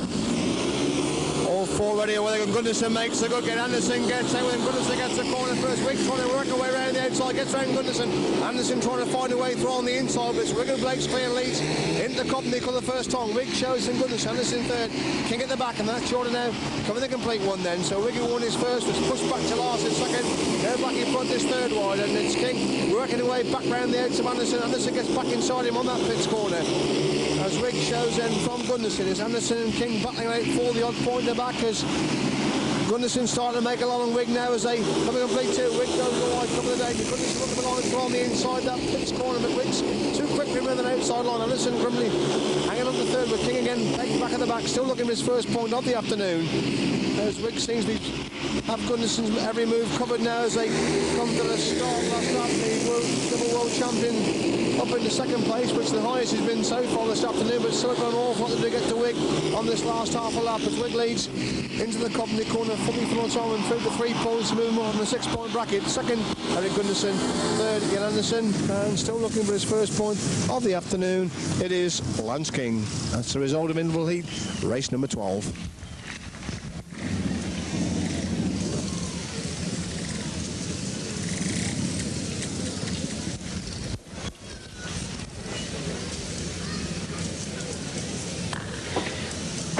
Sponsored by the Nuneaton Supporters Club, the winner in yellow and black, Simon Wigg. Now see the sun coming out again. Simon Wigg's winning time, 65.2, 65.2. Second in white was Eric Gundersen, and third in red, Jan Andersen.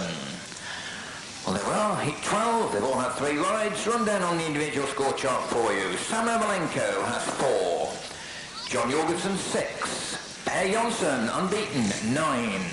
Lance King yet to score. Sean Moran, 1. Tommy Knudsen has 4. Simon Wigg, 6. Rick Miller has 3. Janno Pedersen, 7. Eric Gundersen, 3. Andrew Silver, 4. Hans Nielsen, 8. Jan Andersen, 5. Jeremy Doncaster, 5. Neville Tatum, 2. And Kelvin Tatum, 5. So there we are. Now we've got exact up-to-date position on the riders. Oh dear. Ladies and gentlemen, the winner then, here she comes, Maxine Hill. Maxine Hill cruising away there. And Lisa Whibley there on one of Tommy's bikes. Oh boy, in blue. Wonderful stuff. Particular race sponsored by the Nuneaton supporters and the trophy and flowers as well, befitting Speedway champions. You're right. Okay, so we'll get the competitors on their machines and some walking back to the line here. Tommy, you're a bit of a lad for jokes because last week we heard you were going to ride for England, and that went a bit backfired, didn't it? Oh, not really, but it caught an awful lot of people out. He was in the radio station in Denmark had it on, and a couple of the big newspapers, so it caught a few people out, but it wasn't my idea, so you can't blame me for it. It was your idea to dress up as a girl, I know that for a fact. So, in third place then,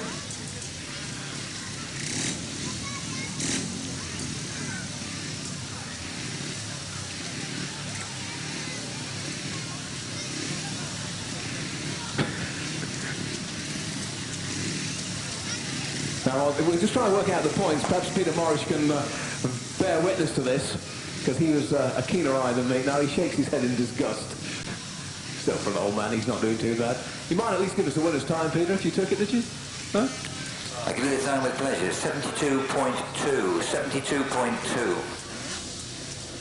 Here. All right, so in third place then, ladies and gentlemen, put your hands together for Lisa Whibley. There she comes. Well done, Lisa.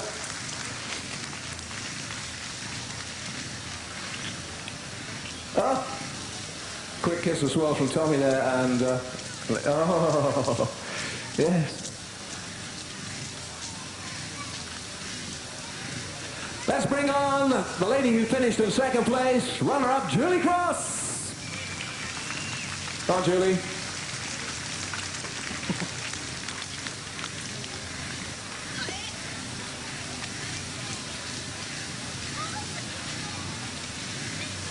Why does it say Simon Cross ripped off your leathers? Can't imagine. And the outright winner of the ladies' race, we've seen her in sparkling form this afternoon.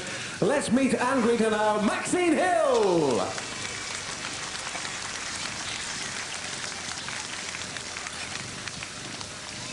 Okay, nice ride, Maxine. How'd it feel out there? Yeah, it's really nice. It's one of the biggest tracks I've ever ridden, and it's really nice out there. Found no hard going or anything like that? No, not at all. Good. No, it's nice. Very impressive indeed, that was, I thought, and a lot of people standing up there were amazed. Yes.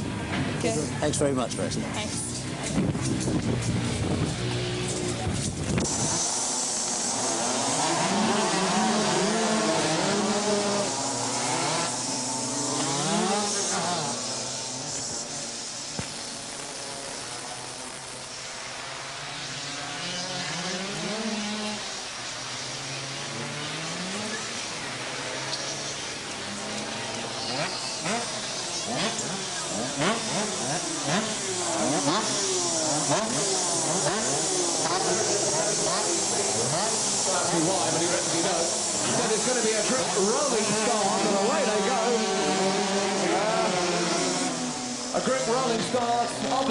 From Speedway, actually sliding these go-karts as well.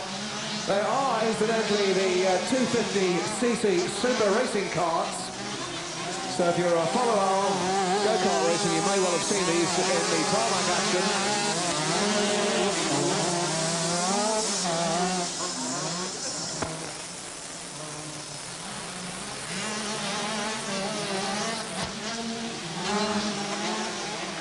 Just had a quick word with Colin, who's into this sort of thing. Tells me they normally do 130 miles an hour at Cadwell Park on the normal racing service of tarmac. So 130 mile an hour machines in their own climate on a lift service. So the show circuit, the compliance of a stadium is a little bit different, of course.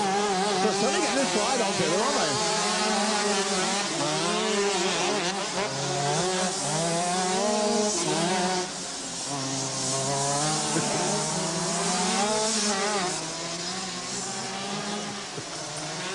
I'm just looking forward to Peter Morris announcing the race results of this.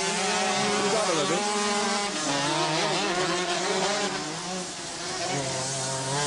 Well, a long time ago in Speedway they had midget car racing. I wonder whether we're going to see the rebirth of that in the form of go-karts. It'll be interesting to see some of the Speedway riders, I think, in the handling the car.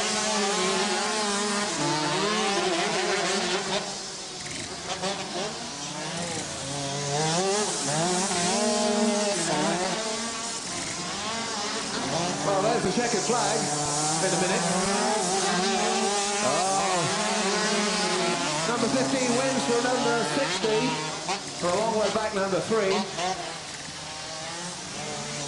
Well, we say congratulations to driver of number 15, number 60, number 3 in third place, and a long way back, number 32, getting the checkered flag now. And there he goes. So we say well done to that. And back into the pits they go.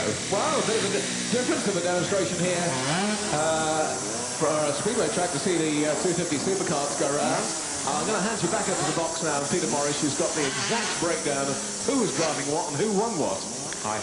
We can tell you exactly, Peter. The time was 104.5. The winner was number 15. Second was number 60, and third was number 3. You quite happy with that? I'm sorry, I had no helmet colours at all, so perhaps the pit's going for us in due course. Anyway, the winning time 104.5. In a few seconds, we'll have the second race of the 250cc supercar races.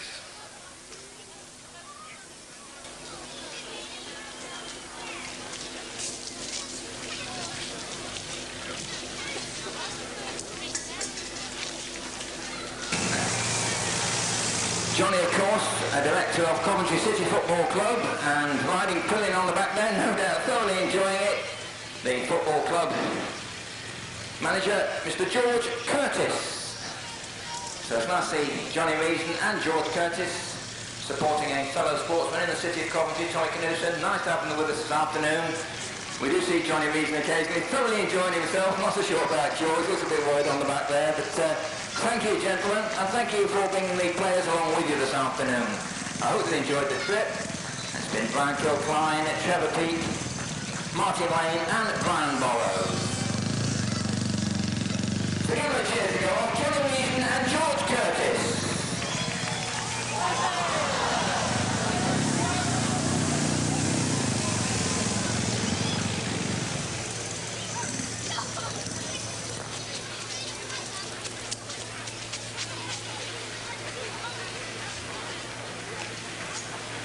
George!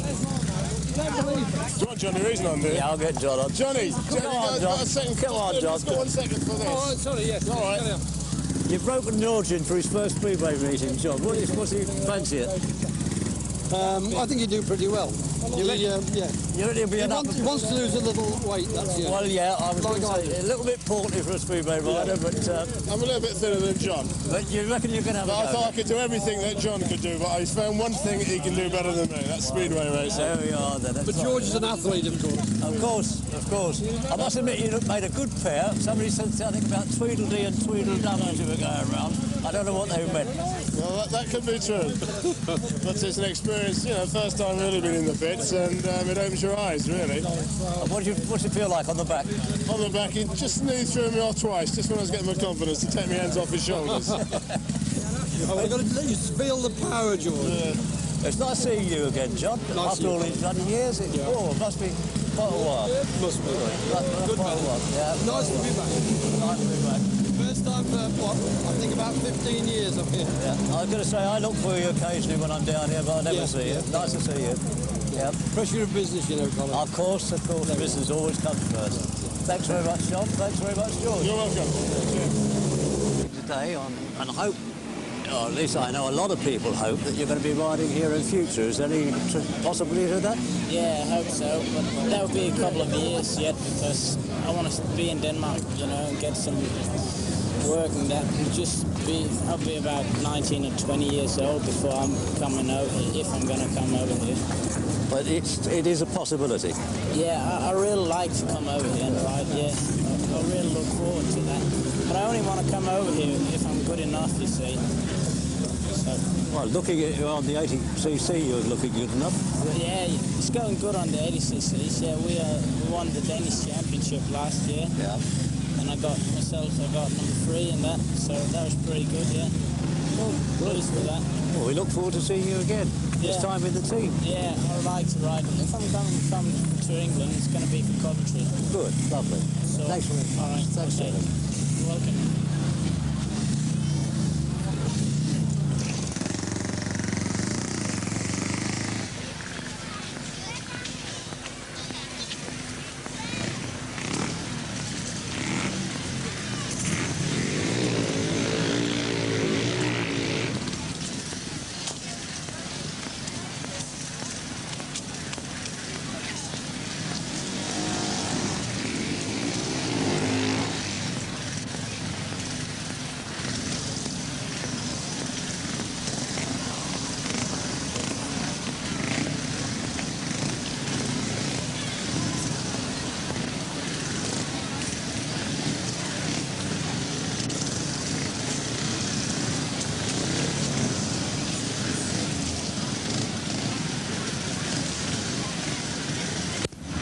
On we go to race 13 then, the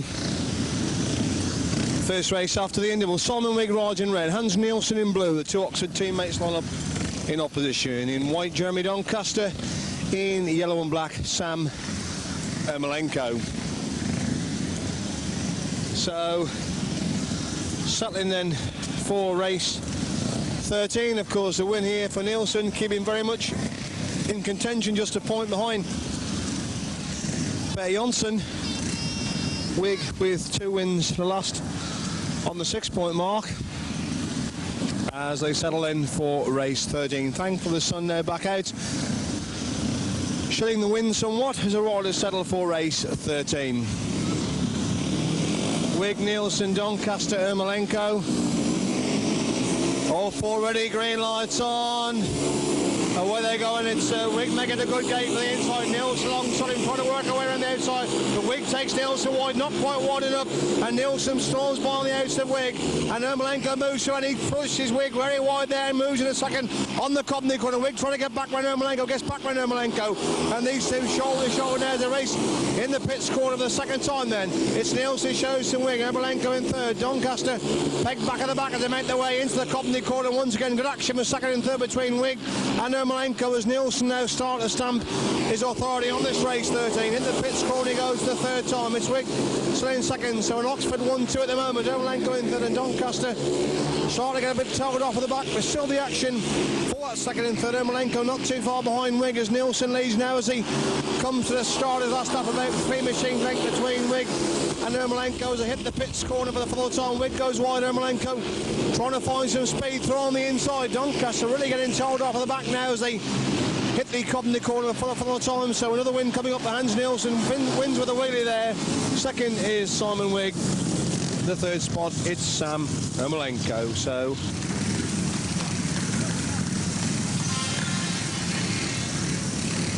anyway, heat 13, spotted by our chemicals. The winner in blue, Hans Nielsen. And his winning time was 64.7. 64.7. Second in red was Simon Wigg. And third in yellow and black, Sam Ermolenko. 64.7 the winning time. Takes on to heat 14, sponsored by Graham Paul Hairdressers. And riding in red is John Jorgensen. Riding in blue, Jan Anderson. In white, it's Rick Miller.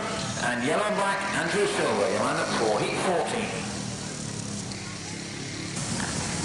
And the riders for this heat all on 2 minutes. Heat 14, sponsored by Graham Paul Hairdressers, all on 2 minutes.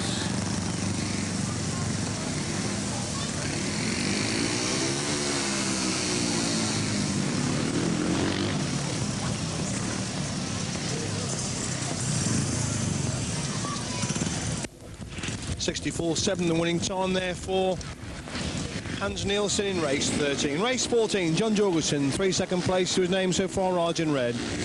Ian Anderson, he rides in blue. Rick Miller in white, obviously on a different machine for Rick. And Andrew Silver in yellow and black. That's the lineup for race 14. Making their way into line for race 14 then. Winning here for Jorgensen, will keep him very much in contention. He's there, gate 1. Jan Anderson made a good start but faded somewhat. Gate 2, Rick Miller. Gate 3, Andrew Silver across on gate number 4. So Jorgensen the best placed of these 4 riders in the Graham Paul Hairdressing sponsored race 14.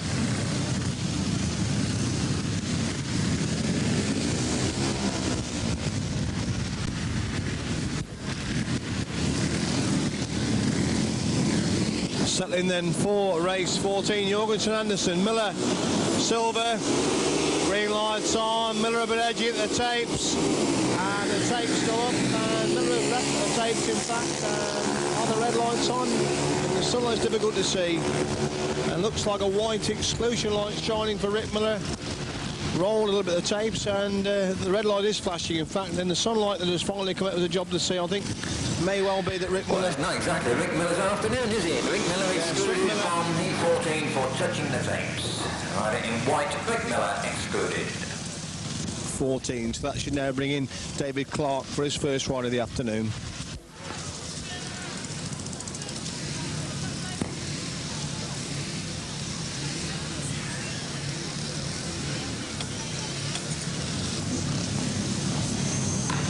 Just 1 minute remaining, 1 minute.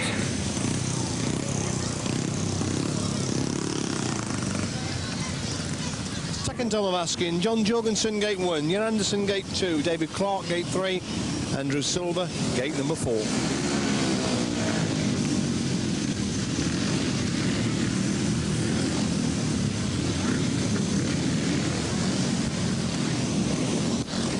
Settling then for 14.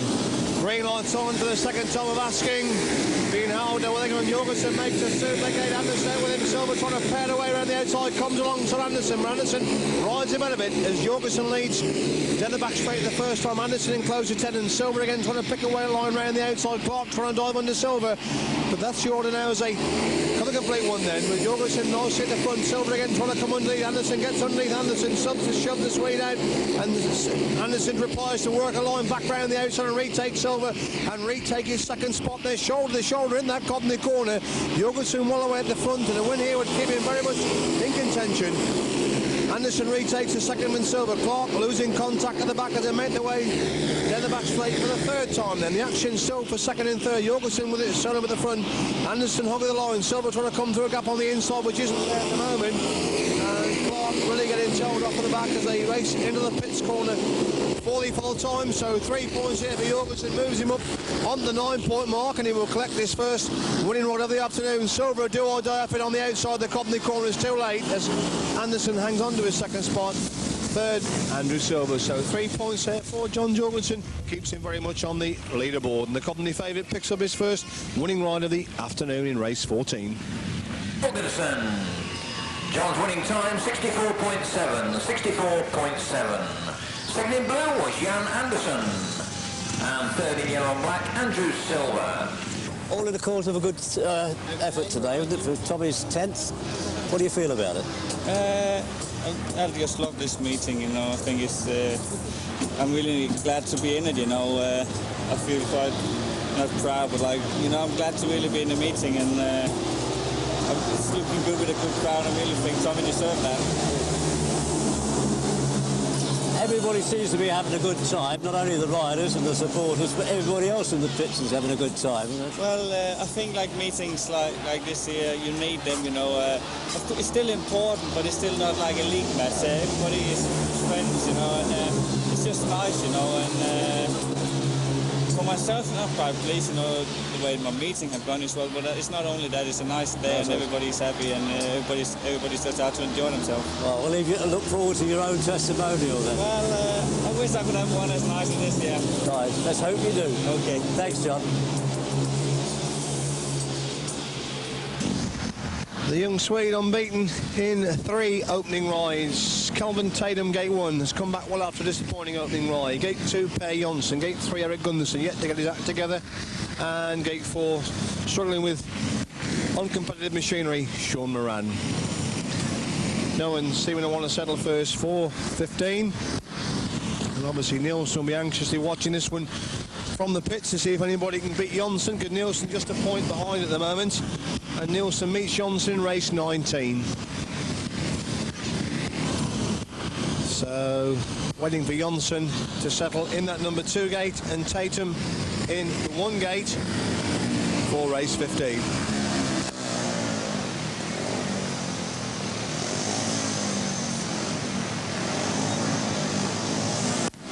Settling then for race 15. Green lights on, and where they're going, Tatum makes a service line. Jonsson with the first on the stop has missed the gate. Tatum goes wide to stop. Gunderson coming on the outside, leaves a gap, but Jonsson almost squeezes through as Gunderson works the way around Tatum. It's Sean running for them. Per Jonsson pegged back at the back, and that'll throw it absolutely wide open as Tatum chases after Gunderson now as they put a big one then. Gunderson brings Tatum, Gunderson goes wide. Tatum gets inside him, and Gunderson the quicker line back round the outside. Sean running through, Jonsson can do nothing at all about it at the back as Tatum again tries to dive through on the inside of Gunderson. Gunderson that quicker line round the outside. These two pulling away from Moran. Jonsson's on the back and they hit the pits corner for the second time. Gunderson goes wide. Tatum goes wide with him, and still Tatum can't close close that 3-yard gap on Gunderson as they hit the Coventry corner once again. Gunderson drifts out, can take them get a line through on the inside. Moran in third, Jonsson getting towed off at the back, so off is winning. 3 winning rides together. Per Jonsson, desperate trouble now in race 15. As Gunderson leads to the back centre towards Tom and Tatum's got a line inside him and takes Gunderson high, wide and very, very handsome into that Coventry corner. Gunderson comes back for the inside, but Tatum's got it. Best race of the afternoon there for the British champion. He chased after Gunderson. It looked to be a forlorn chase, but then on the pits corner on the last lap, Gunderson drifted out. Tatum saw a gap and he made up yards of ground on Gunderson. Got inside him on that Coventry corner, took him superbly wide and came to the snatch victory on the line. So a super win there for Kelvin Tatum, and how he must be cursing his last place in his first ride behind brother Neville. He wins it. Second, Eric Gunderson. The third spot, Sean Moran. And Per Jonsson, who put 3 winning rides together, comes in last in a dramatic race 15. And that leaves it clear, of course, now for Hans Nielsen. Super riding, Kelvin. The winning time, 65.6. Second in white was Eric Gunderson. And third in yellow-black, Sean Moran. And well with Per Jonsson. 65.6 the winning time. Takes us on to heat 16, sponsored by Dirt Wheels of Coventry, Jano Pedersen, Tommy Knudsen, Lance King, Neville Tatum.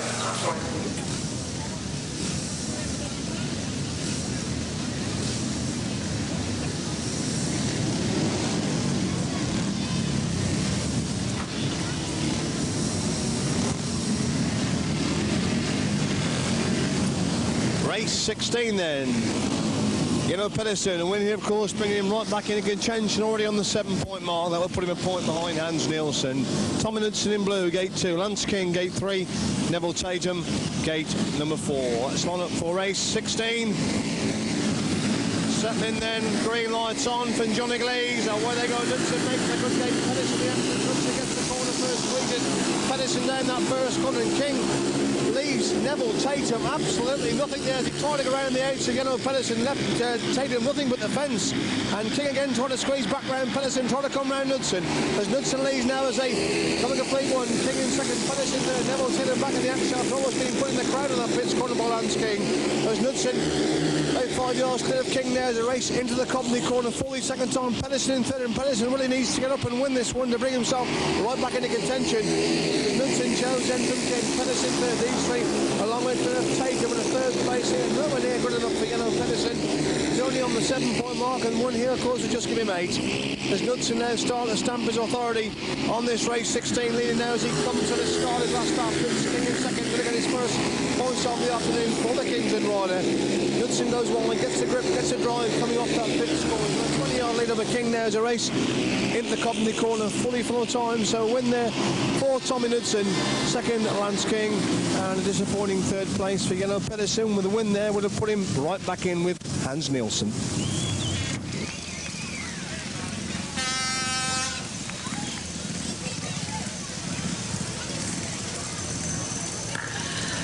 Heat 16, Dirt Wheels of Coventry, the sponsors. The winner in blue, Tommy Knudsen. Tommy's time, 66.2. Second in white was Lance King, and third in red, Jano Pedersen. 66.2 the winning time. On there to heat 17, and the sponsors, two gentlemen very keen on the sport, do a lot of good work. Glyn Shales from Oxford and Clive Buckingham from Denmark.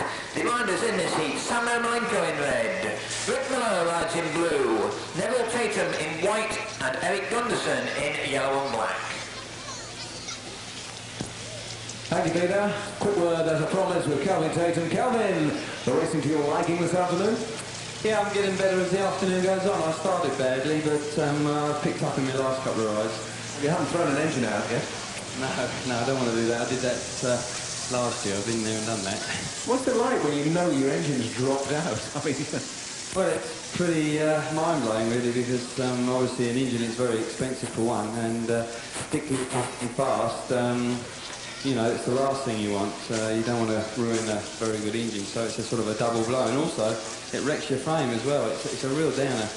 Well, here this afternoon to salute Tommy, of course, in this testimonial, and you're more than pleased to do that, being one of his teammates at Brandon. Certainly, yeah, it's been a super turnout for him, and the weather's been great, so I'm just hoping that everybody's enjoying themselves, and I am. So it's been a great day so far. Well, that's what it's all about. Keeping a sort of on-looking eye over Neville here, I see next to you in the pits. Yes, Nev's getting used to the race, and this sort of meeting is good for him, a good experience. But I think British League as a whole is a whole new experience. So yeah, we're just keeping, just giving him a bit of tip here and there. Not when he beats me though, like in the first race. No, well, funny enough, he did say he's the better-looking Tatum of the two. What's your reaction to that? Well, maybe I've got to wear glasses.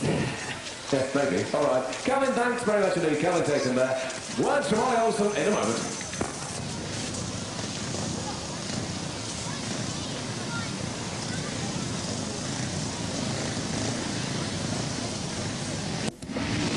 So race 17 up to the tapes. None of these really in contention. But of course we're looking for a top 6 to go into that six-man, six-lap final. So a win here for either Ermolenko or Gundersen might move them on to enough points to get in that top 6. So Ermolenko 1, Miller 2, Tatum 3, Gundersen 4. Green lights on. Dean Howelder, where they going inside. Ermolenko making a good day for inside. Gundersen trying to pad away around the outside. Works round Ermolenko. Miller in third. Tatum again was left nothing on the first corner and finds himself at the back of the moment. They hit the Cobney corner for the first time. Gundersen shows to Ermolenko. Miller trying to work way around Ermolenko. Gets round Ermolenko. Back and moves through in the second. Ermolenko trying to drop back underneath Miller. That pit's going to drop back underneath Miller. Miller again trying to work away back round the edge of Ermolenko. Gets back round Ermolenko. Good action for second and third. Ermolenko's back inside Miller again. As Gundersen making the best of the way home in the front and Tatum losing contact at the back as again Miller squeezes back past Ermolenko to move through in the second. Certainly Miller's best one of the afternoon as he's leading Ermolenko in the third spot now as they make their way into the Cobney corner, fully third time. Gundersen looks like picking up his first winning one of the afternoon.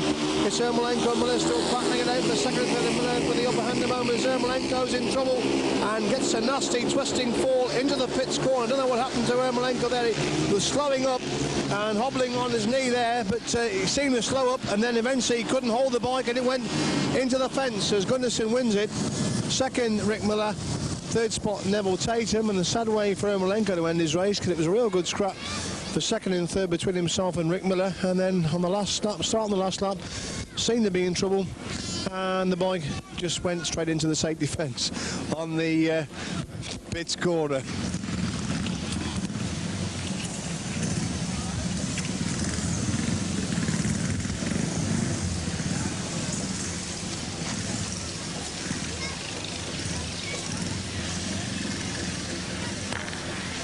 Heat 17 is sponsored by Glenn Shells and Clive Buckingham. The winner in yellow and black, Eric Gundersen.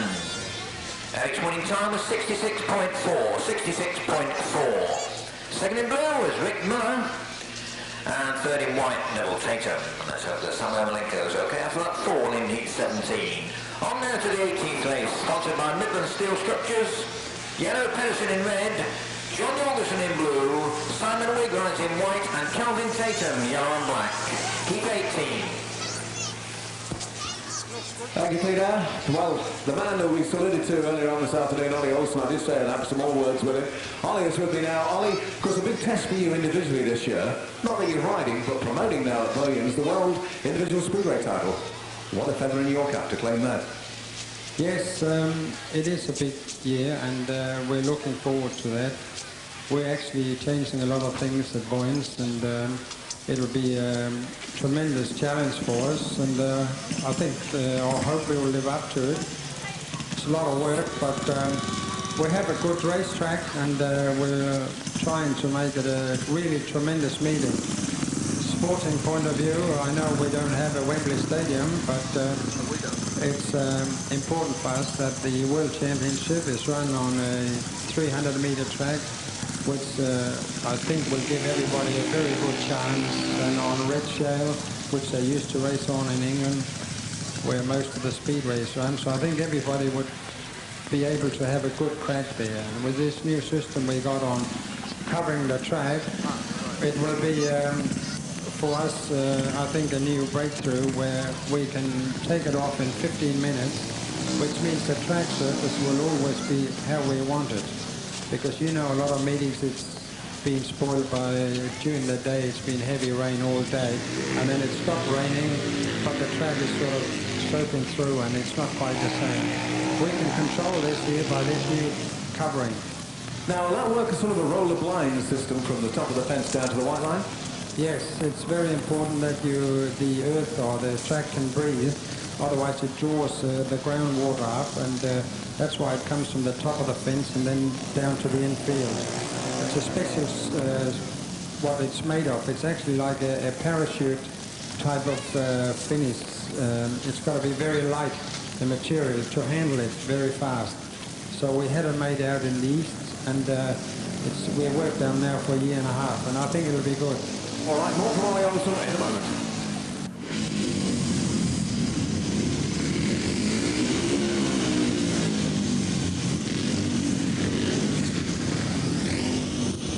Moving into line then for race 18, Pedersen, Jorgensen, Wigg and Tatum. A few problems for Tatum. They're over in the foregate. Now seems happy with his machinery. Makes his way back up into line. Green lights on, been holder, William Jorgensen makes a good gate, Tatum makes it all to the outside, Jorgensen gets the corner first, Tatum squeezes right round the outside, Jorgensen very much in contention with him, squeezes back through on the inside of Tatum, and Tatum and Jorgensen shoulder to shoulder in that Cobney corner. Pedersen and Wigg battling it also, they're all four in fact in the bunch as they come a complete one as Wigg gets round the outside, Jorgensen to move in a second, Jorgensen back inside Wigg, shoving Wigg wide, and Wigg gets back round Jorgensen, Jorgensen comes again back up the inside line, leaving Wigg nothing on the outside line, as Tatum shows in Jorgensen, Wigg in third, Pedersen pegged back at the back, and that's Jordan now as they come a complete two. So after winning his opening two in superstar, Jan Pedersen really has fallen away in the later stage of the meeting. As Tatum being pushed to the way by Jorgensen now to race into the Coventry corner for the third time. These two pulling away from Miller. Jorgensen trying to line round the outside of Tatum, but Tatum seems to have it covered. And now Jorgensen drops back for an inside line and almost inside Jorgensen. That pit's gone absolutely shoulder to shoulder. Perfect speedway action there. And Jorgensen's moved Tatum over, slips inside him, but Tatum gets back past Jorgensen on the Cobney corner. Tremendous action between the two Cobney teammates, and Jorgensen moves back round the outside and just gets it. Tremendous action there by John Jorgensen. He wouldn't give up on Tatum. Tatum picked him off on the first corner. It then looked as if Tatum had the measure of Jorgensen. He got inside Tatum again on that Cobney corner. Tatum went back round the outside. Jorgensen beautifully flicked his line, went straight back round Tatum and pinched it on the run in for the line. Some of the best action of the afternoon between the two Cobney International. It's a good win there for John Jorgensen. He's very much in the hunt. Second there, Kelvin Tatum and Simon Wigg and Pedersen have now got the sweated out. Super action there between the two Cobney riders. In blue, John Jorgensen. JJ's winning time, 66 seconds, 66 seconds. Second in yellow and black was Kelvin Tatum. And third in white, Simon Wigg. Takes on to heat 19, sponsored by Mercia Landscaping and Surfacing Company. Perry Olsen in red, Hans Nielsen blue, Jan Andersen white, Tommy Knudsen yellow and black. Thank you, Peter. We were talking only a moment or two ago about the special track covering, and I know the eyes of the Speedway world are looking at the way that can be achieved. It's one of the major problems, as you well know yourself, the rain-off meetings. But what about the stadium itself, Ollie? Is it much different from Coventry? Well, not really. It's Coventry, I think, is a good stadium. You've got a better stand and stuff here, and bars and that, where we have got a covered stand there, but we have got special stands coming up from the south of Italy, being built outside the existing track, sort of at the back straight. There's 175 metres of grandstand being put up in 17 rows, so to get a brilliant view of this track. And then we're extending the first corner, the sort of terracing, and then behind that there's be some stands as well. We are doing the pits a bit different, to be totally covered, and new riders entrance, and of course we have flattened the track a little bit as well, so it'll be very fair. It's a very wide track. It's as wide as Coventry, and although it's only 300 metres, so it'll be a very, very fair racetrack. You can go sort of right by the fence or right on the line. So full throttle Speedway action of this year's World Final in Vodians, guaranteed? I'll guarantee that. It'll be tough there, but we've seen some tremendous meetings, and Odd medias has of course been a bit different due to the rain, but we're covered for that now, we hope, and we are looking forward to it. It's very important for us to make it sportingly the best final you've seen for a long time, and I'm sure it will be. Well, I know you put a lot of time and effort into that, making it a special final, Ollie, and I hope it all comes through. We're looking forward to being there. Is anybody going to be turned away? You've got bags and bags of room for supporters? Not really. It's, you know, it would be nice, but we have sold thousands of tickets already, and we're just starting to advertise a bit. And of course, Denmark being the country it is within Speedway, about 60,000 wants to get in, but we can only hold about 35,000, so people are going to miss it, but that's how it is. And we, of course, will, I think there will be a sellout there within sort of June, you know, and it's nice that, but we wish we could have more, but that's all we can put in. At this moment in time. Okay, Ollie, we'll look forward to that in September then, first weekend, the World Individual Speedway Final at Boyens, the track being specially done by Ollie. Ollie, thanks for talking to us. We'll catch you later. Thank you, Peter. All these riders still in contention for a place in that top 6. So, Gate 1, Per Jonsson, must the most disappointing man in the stadium after putting 3 superb rides together. Trells in last and is 4th. It's Hans Nielsen. Back after a shock opening defeat to 3 winning rides. Gate 2, Jan Andersen, Gate 3, Tommy Knudsen, Gate number 4. That's line up for race 19.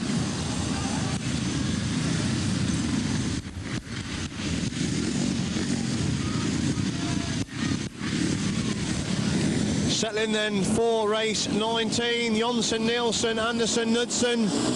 Green lights on. Being hauled away. Nielsen makes a good get. Jonsson gets the corner first, and Knudsen trying to work away around the edge. Everybody. Jonsson took Nielsen really wide there. Knudsen trying to go around the edge, so it was blocked by Nielsen. And Nielsen chokes in Jonsson. Knudsen trying to work around Jonsson. It's Andersen in the back as Knudsen again tries to sweep back around Jonsson. Coming up the Copney corner, Knudsen moves around Jonsson as Nielsen leads into the pits corner the second time being chased by Knudsen. Jonsson third. Andersen pegged back at the back of the motorway. Then the back straight for the second time, and Nielsen stopped to stamp his authority on this race 19. Going wide, getting all the shell, getting the drive, getting the grip. Knudsen second, Jonsson third. Andersen really towed off the back, and they're really starting to spread themselves out now in this race 19. So after being beaten in his opening ride by Jenno Pedersen, Nielsen back to his scintillating form. Looks like he's going to reel off 4 straight wins now. Starts his last lap a long way clear of Knudsen, who's not too far ahead of Jonsson now. In fact, the race into the pits corner for the time. Nielsen down that back straight. He is a long way clear now. Right round the boards he goes on the Cobney corner and through for 3 more points in race 19. Second, Tommy Knudsen, and the third spot, Per Jonsson. Everybody must be heartbroken after 3 straight wins. Disappointing last 2 rides.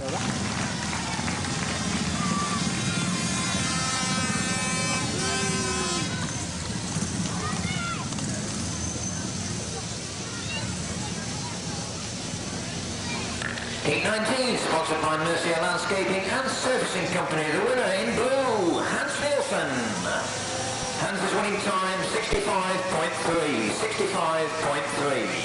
Second in yellow and black was Tommy Knudsen. And third in red, Per Jonsson. On now to Heat 20, sponsored by Wilkin Engineering Coventry. Sean Ryan in red, Jerry Doncaster in blue, Andrew Silver in white, Lance King yellow and black. Cryptic message to Diane, happy birthday, lots of love from the mole.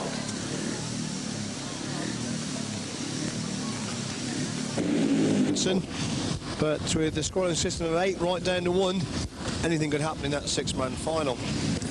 So, race 20 at the tape, Sean Moran Gate 1, Jeremy Doncaster, very up and down afternoon Gate 2, Andrew Silver Gate 3, and Lance King, who must be disappointed with his afternoon's work, he's across on Gate number 4. Settling then for virtually an England-America tussle here. Race 20 at the tapes, green lights on, being held don't know where they're going. Moran makes a good gate. Doncaster gets him. Moran gets the corner first, squeezes Doncaster wide, and Silver trying to get inside everybody as Moran leads them down the back straight the first time. In fact, they're all four in a bunch in that Cobney corner, with Moran just showing for Doncaster on the outside and Silver on the inside with King at the back. And coming the complete one, Doncaster comes right alongside Moran, in fact squeezes past Moran, King trying to follow him round. Moran squeezes back inside Doncaster, coming off the pits corner, goes wide, takes along the Doncaster one, but Doncaster squeezes by him again, and King's back in the action also, with Silver losing contact at the back as Moran looks inside and outside, and they've all gone by. His bike's gone yet again. Sean Moran's bike has gone yet again. That leaves it clear now for Jeremy Doncaster, being chased away by Lance King. These two a long way clear of Silver, and what a heartbreaking afternoon it's been for Sean Moran. Several times he's been in the scoring position, and the sick motor has robbed him of points. There's Doncaster being pushed on by King now as they race into the pits corner for the full time. They're all going wide, getting that grip, getting that drive. One up on the boards goes Doncaster. King trying to squeeze through on the inside. Could be interesting. Last corner as King makes a line around the outside. Doncaster saw it coming, drifted wide to cover it. King comes late up the Cobney corner, but too late as Doncaster wins it. Second is Lance King. The third spot, Andrew Silver. And what a heartbreaking afternoon for the jovial American from the Sheffield Tigers.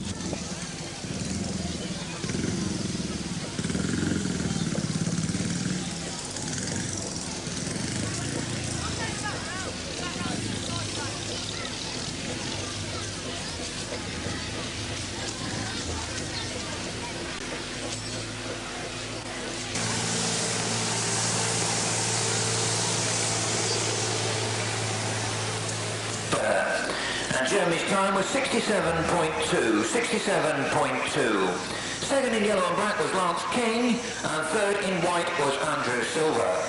Well, they've all had 5 rides with the 20 heats complete, and this is how we make the individual scorers. Sam Ermolenko with 5, John Jorgensen finishes with 12, Perry Johnson 10, Lance King 4, Sean Moran 2, Tommy Knudsen 9, Simon Wigg 9, Rick Miller 5, Jano Pedersen 8, Eric Gunderson 8, Andrew Silver 6, Hans Nielsen World Champion 14, Jan Anderson 7, Jeremy Doncaster 8, Neville Tatum 3, and Kelvin Tatum 10.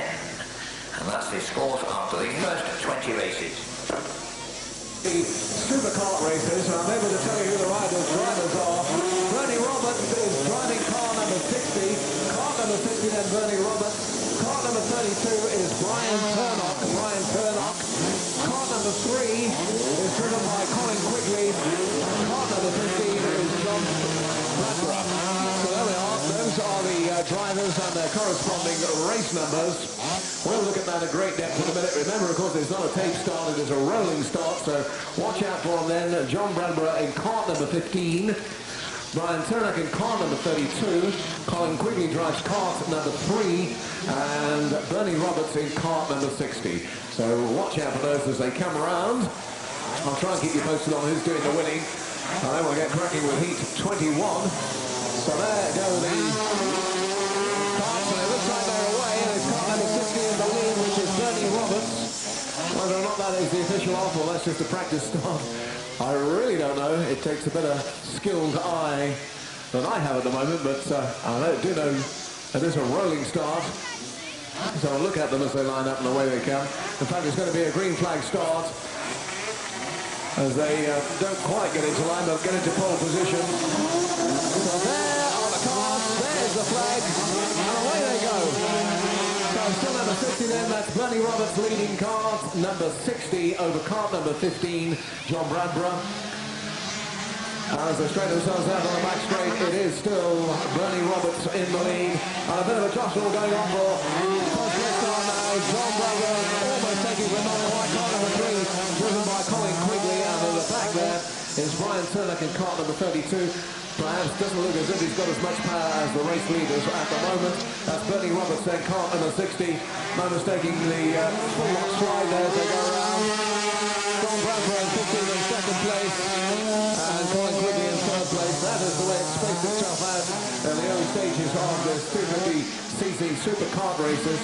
But Bernie Roberts, kart number 60, in the lead at the moment. Setting a very fast pace over car number 15. And car number 3 still in third place. That's how it spaces itself out.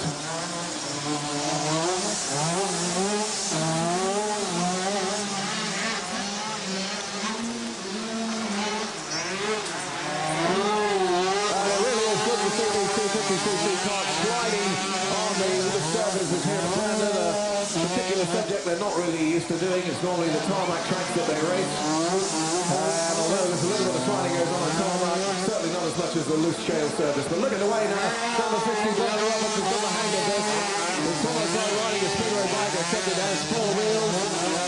Bernie Robertson doing the race setting onto his last lap, so we'll look for the checkered flag as it comes out in a moment. It is surely going to herald the success of Bernie Roberts, car number 60. And here he comes past the pit stop now. Mr. Aguilar, over the line he goes. Bernie Roberts wins and then car number 60. Second is John Brown for car number 15. And in third place goes to Colin Quigley in car number 3. And that is the way it went for the second of the heats of the 250cc supercar racing.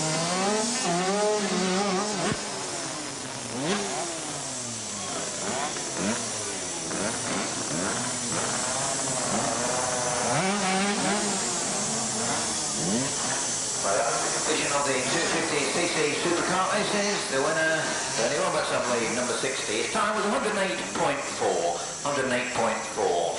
Second was John Bradburn, and third was Colin Quigley. Takes us through now to the Grand Masters, Elliot's Masters final, the Super 6-lap, 6-rider finale. What a racing prospect. Knudsen. Gate 3 in red, John Jorgensen. Gate 4 in blue, Per Jonsson. Gate 5 in white, Tommy Knudsen. And gate 6 in yellow and black, it is Simon Wigg. 6 men, 6 laps of the Coventry track to decide the eventual winner of the Tommy Knudsen testimonial meeting. A formula devised by Tommy, this finale to his meeting. And the rider we wait for then, Hans Nielsen, to come into gate number 2. Plenty of room at the starting gate. There's room for 6 riders there. How will they cope with that crucial first corner? So Tatum, Nielsen, Jorgensen, Jonsson, Knudsen and Wigg. Waiting for Tatum, Nielsen and Jonsson to settle in their respective gates. Doing 6 laps over the Brandon circuit. A race not to be missed. The setting of perhaps the future of Speedway. That should be quite interesting at some of the tracks, but however, let's watch them now. Let's count them out. We look on the inside, we've got Calvin Tatum, then Hans Nielsen, then in red John Jorgensen, then in blue Per Jonsson. The man in white is Simon Wigg, and that leaves one man from the outside, and we know who he is in yellow and black. They're all edgy, away they go. Jorgensen gets way back the first one, Jorgensen chosen, and Nielsen hits the front. Knudsen trying to work around the outside. Tatum comes right through the into everybody, and so does Per Jonsson. As Nielsen shows him being pushed away by Knudsen, it's Tatum in third, it's Jorgensen in fourth, it's the rider in red and white, Hans Nielsen. At the front of the legs, into that pit corner once again. Knudsen goes wide, Tatum trying to power away back through the inside. Jorgensen in fourth, gets inside. Tatum moving to third, Jonsson and Wigg at the back, watching the action as they move into the Coventry corner for the second time. Nielsen being pushed all the way by Knudsen. Tatum in third, Jorgensen still in fourth, Jonsson fifth. It's Wigg at the back as they make their way into the pits corner once again. Then and Nielsen starting to pull away from Knudsen. Jorgensen, Tatum battling it out for third and fourth, the same as they battled out when they met in the last race of the afternoon. But Nielsen stamping his authority on this 6-lap final. Looks like one of the Tommy Knudsen testimony meeting. Tatum and Jorgensen tremendous scrap for third and fourth, but still Tatum keeps Jorgensen at bay as they make their way into the Coventry corner for the 4th time. Nielsen pulling well away at the front. It's still Knudsen second, Tatum third, Jorgensen 4, Jonsson 5. Wigg at the back watching all the action as they hit the pits corner once again, and Tatum closed right up with Knudsen there on that pits corner, and Jorgensen closed right up with Tatum, and they're shoulder to shoulder in that Coventry corner.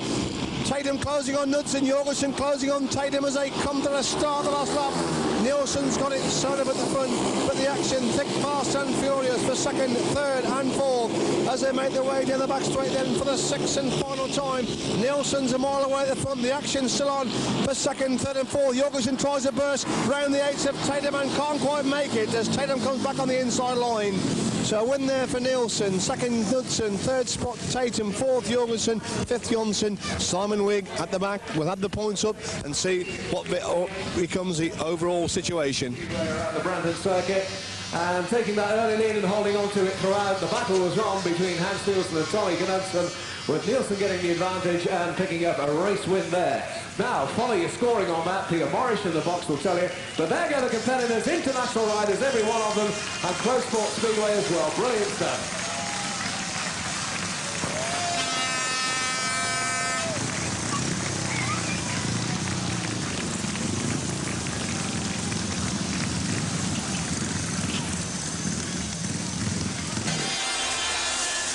His winning time was 97 seconds. 97 seconds. Second in that heat, the testimonial man, Tommy Knudsen. Third was Kelvin Tatum. Finishing fourth was John Jorgensen. In fifth position in that heat, it was Per Jonsson. And in sixth place, it was Simon Wigg. So congratulations to the world champion, Hans Nielsen. A super afternoon, lost in his first ride, but after that, nobody could get near him. Well done, Hans. As follows, Sam Ermolenko finishes on 5. John Jorgensen finishes with 15. Per Jonsson finishes with 12. Lance King, 4. Sean Moran, 2. Tommy Knudsen, 15. So 97 Simon seconds. Wigg, 10. Rick Miller, 5. Jano Pedersen, 8. Eric Gunderson, 8. Andrew Silver, 6. Hans Nielsen, 22. Jan Anderson, 7. Jeremy Doncaster, 8. Neville Tatum, 3. And Kelvin Tatum on 14. So the outright winner this afternoon, with 22 points, it's the world champion, Hans Nielsen. Second place on 15 points, Tommy Knudsen. And in third place, also on 15 points, it's John Jorgensen. So some splendid racing, and in a few seconds we'll go over to the presentations to Peter York. The Masters, Tommy Knudsen, testimonial. In fact, the 3 top place men on their way round to be met and also greeted and awarded with the trophies for this afternoon's event. As we look at the back straight there, the 3 leading riders coming out, and will be met by Johnny Rees, as Pete Morris quite rightly pointed out, Barl Klein as well, and also Joe Elliott, the man who sponsored this afternoon's event, the Elliott Masters. So show a bit of appreciation then as they come round, ladies and gentlemen. A close fought battle, some great speedway action, some great go-kart action, and not forgetting the past master, Ollie Olsen, honouring us with the pleasure of his company and getting in 4 laps as well. All that in one afternoon can't be bad. Well, a busy 6-rider run-up there, that was really something else. That's something to remember. Perhaps that is the way forward in the speedway. Who knows? Could well be. So the cavalcade then slowly makes its way down to greet us here at the start and finish line.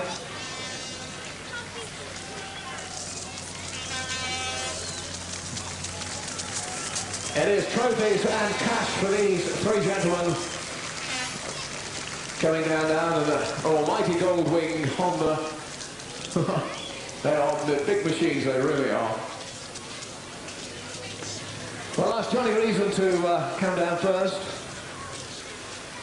to present third place, which goes, of course, to John Jorgensen. Give a round of applause, ladies and gentlemen. So on the third place roster there, getting the third place trophy and the check as well, the most important thing. And a salute as well from Johnny Reason. We'll get the old press call. While we're doing that, let's call upon Brian Kilcline to present the second place man, and the man this afternoon has been all about Tommy Knudsen. Well, Brian, of course, used to standing on the rostrums himself getting awarded trophies. Bit of a change for him to do that. Some nice flowers as well, which I'm sure Susie will find a vase for. So it brings us on then to the outright winner. We also invite Mr. Joe Elliott, the sponsor of the Masters competition this afternoon, to present the winning trophy, the winning cheque, and the flowers as well to the current World Speedway Champion, Hans Nielsen.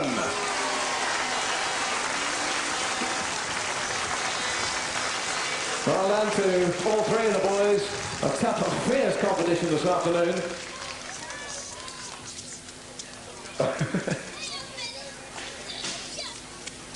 So we'll get Hans to bow. Oh, there's not many who'll do that for, are there? So there we go. Third place there, Young and Tommy Knudsen in second place. The outright winner, the Elliott Masters, is Hans Nielsen. We'll just get them to turn around and face the cameras of the press. And also the videos as well. Just a reminder that Central Television, who were here earlier on, will be screening the, some of the events anyway, tomorrow evening, so don't miss out on that if you are at home. So we'll just wait for the press call. We'll have a quick word with Hans and Tommy in a moment. And don't get too far away because we've got the results of that raffle as well. Don't forget, if you've bought yourself a raffle ticket, you could be ending up with one of these race jackets. They've all been signed individually by the riders who've been wearing them. So it's a definite collector's item there. So listen out for that. We'll do those results in a moment. So Kelvin Tatum on the British final last year. Spin it up, Hans. Pull that cork out. Oh dear. Well, and up it goes. Thank you.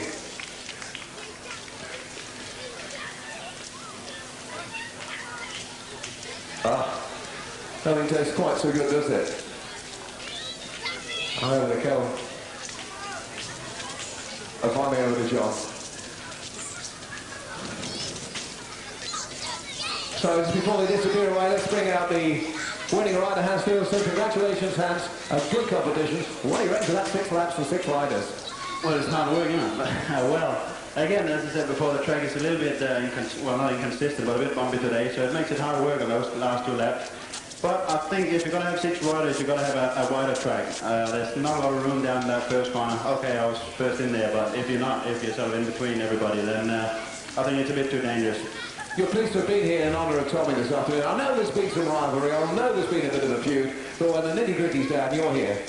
Well, that's right, yeah, and I think it's good to have a meeting like this for riders so they can benefit a bit for, you know, Tommy's done a good job for commentary, and I think it's good if he can make a few up here today, and I think all riders should help each other doing that, and I was pleased to see so many people here turn up for Tommy's sake as well. So altogether, yeah, it's been a great day, and I hope Tommy comes out and top the winner with money-wise as well. Yeah, we all hope that. Hans Nielsen, thank you very much indeed. The Elliott Masters for this year. Tommy, come on down. The price is right. Well, just before we bring Tommy, let's bring John in for a quick word, because I want the final word from you. John, just come and have a quick word with us. Third place then, John, so not just too disappointed about that? No, I'm quite pleased, you know, to get third in a competition like that. But it's not only that, I think, you know, it's Tommy's day today, and I'm just pleased to be in it, you know. Denmark, first, second and third. Not a good sign, surely. Well, I think we just want to carry on from your list for the last couple of years. John Jorgensen, ladies and gentlemen. Finally, the man whose afternoon has been all about, Tommy. What about today? Are you pleased? Oh, I'm very pleased, you know, and I just can't believe it's actually happened now, and there's so many people I would like to thank. First of all, Joe Elliott for sponsoring the meeting, and there's so many people that's helped me with organising the meeting, and especially Martin Officer, he's done all the hard work behind the scenes, and Soon Pete from my fan club, and all the individual people that's been sponsoring races today as well, and a big thank you to everyone that's come here today, and also to all the riders. It's been a great day. Well, you've had a big battle going on of being this sort of promoter, because you've had to do a lot of it yourself, so any thoughts in the future of becoming a speedway promoter? No, not really. I prefer riding. Yeah, we'd like to see you riding as well. Ladies and gentlemen, TK, Tommy Knudsen. Well done to Tommy, great afternoon. We'll send them round on a victory lap, and then I've got a shopping list, a list of results to give you for those race jackets. But we'll honour the winning riders as they come round. We say thanks to Brian for coming down, changing his soccer boots almost for a steel shoe, but not quite. So there we go, JJ, TK and HM on their way around.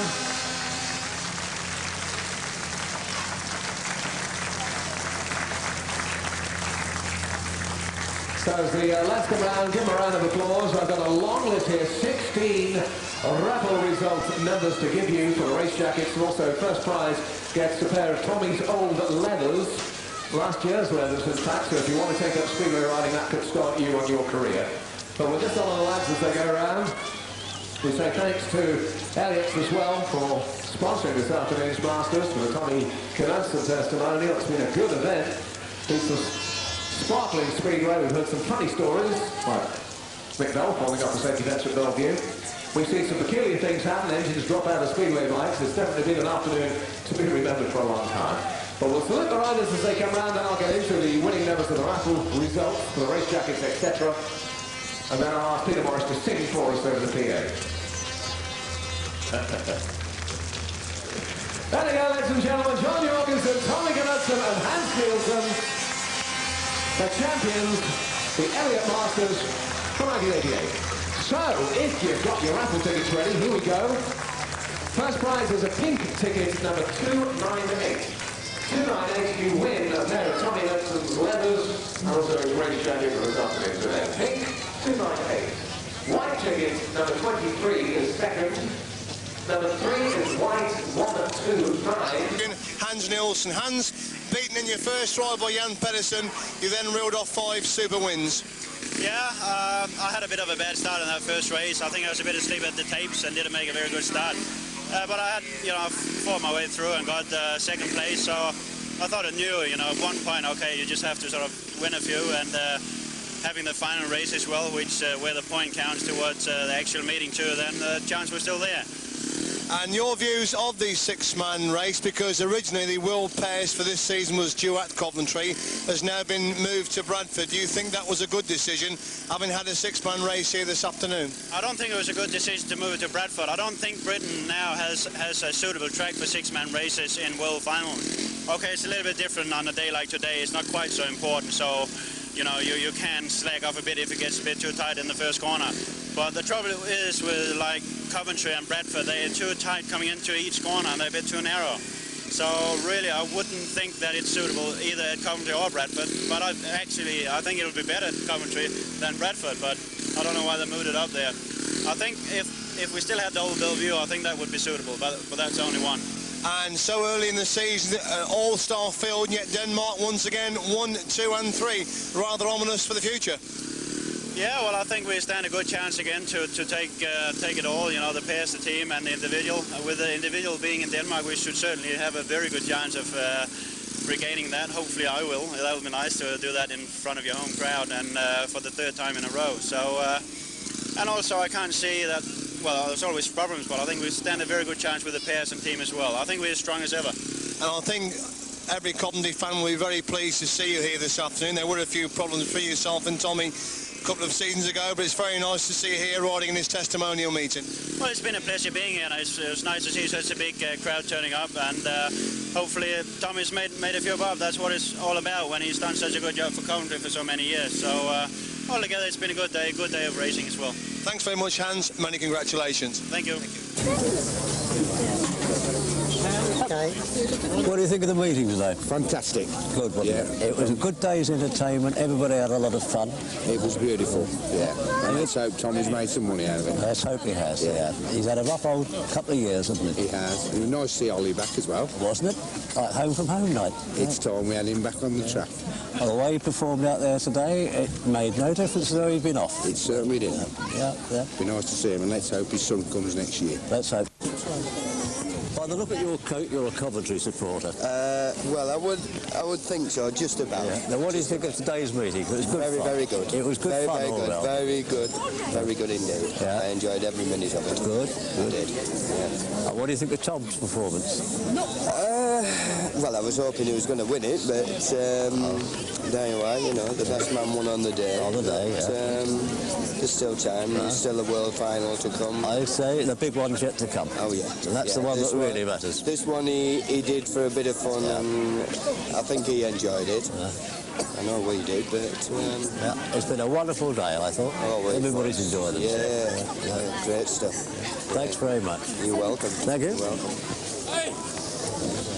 I can see you're a Tommy Knudsen fan. Yeah. What did you think of today's meeting? It was alright, should have won though. Well, it was a fun day, wasn't it? It was a fun day. I think the one that really matters is later on in the year. Yes, I hope to get to the World Final. Oh, It's the only reason we're going. Oh, of course, of course. Got to support the man you like, you know? Yeah. So you enjoyed yourself today, both of you? Yes. Good. Yeah, I think everybody's had a good time. There's a lot of friendly feeling amongst supporters and everything. Yeah, it's good sport. There's no rowdy. Good racing too. Good racing. What is a smashing day, Tom? A smashing day. Did you enjoy it? Certainly, yeah. It was a bit hectic for me at times, you know, looking after different things, but it was a great day, and I'm just pleased that it went so well and the weather was good and it was a really good crowd as well. It was indeed. Yeah, well, congratulations and all the best for the big ones. Thank you. Thanks, Tom.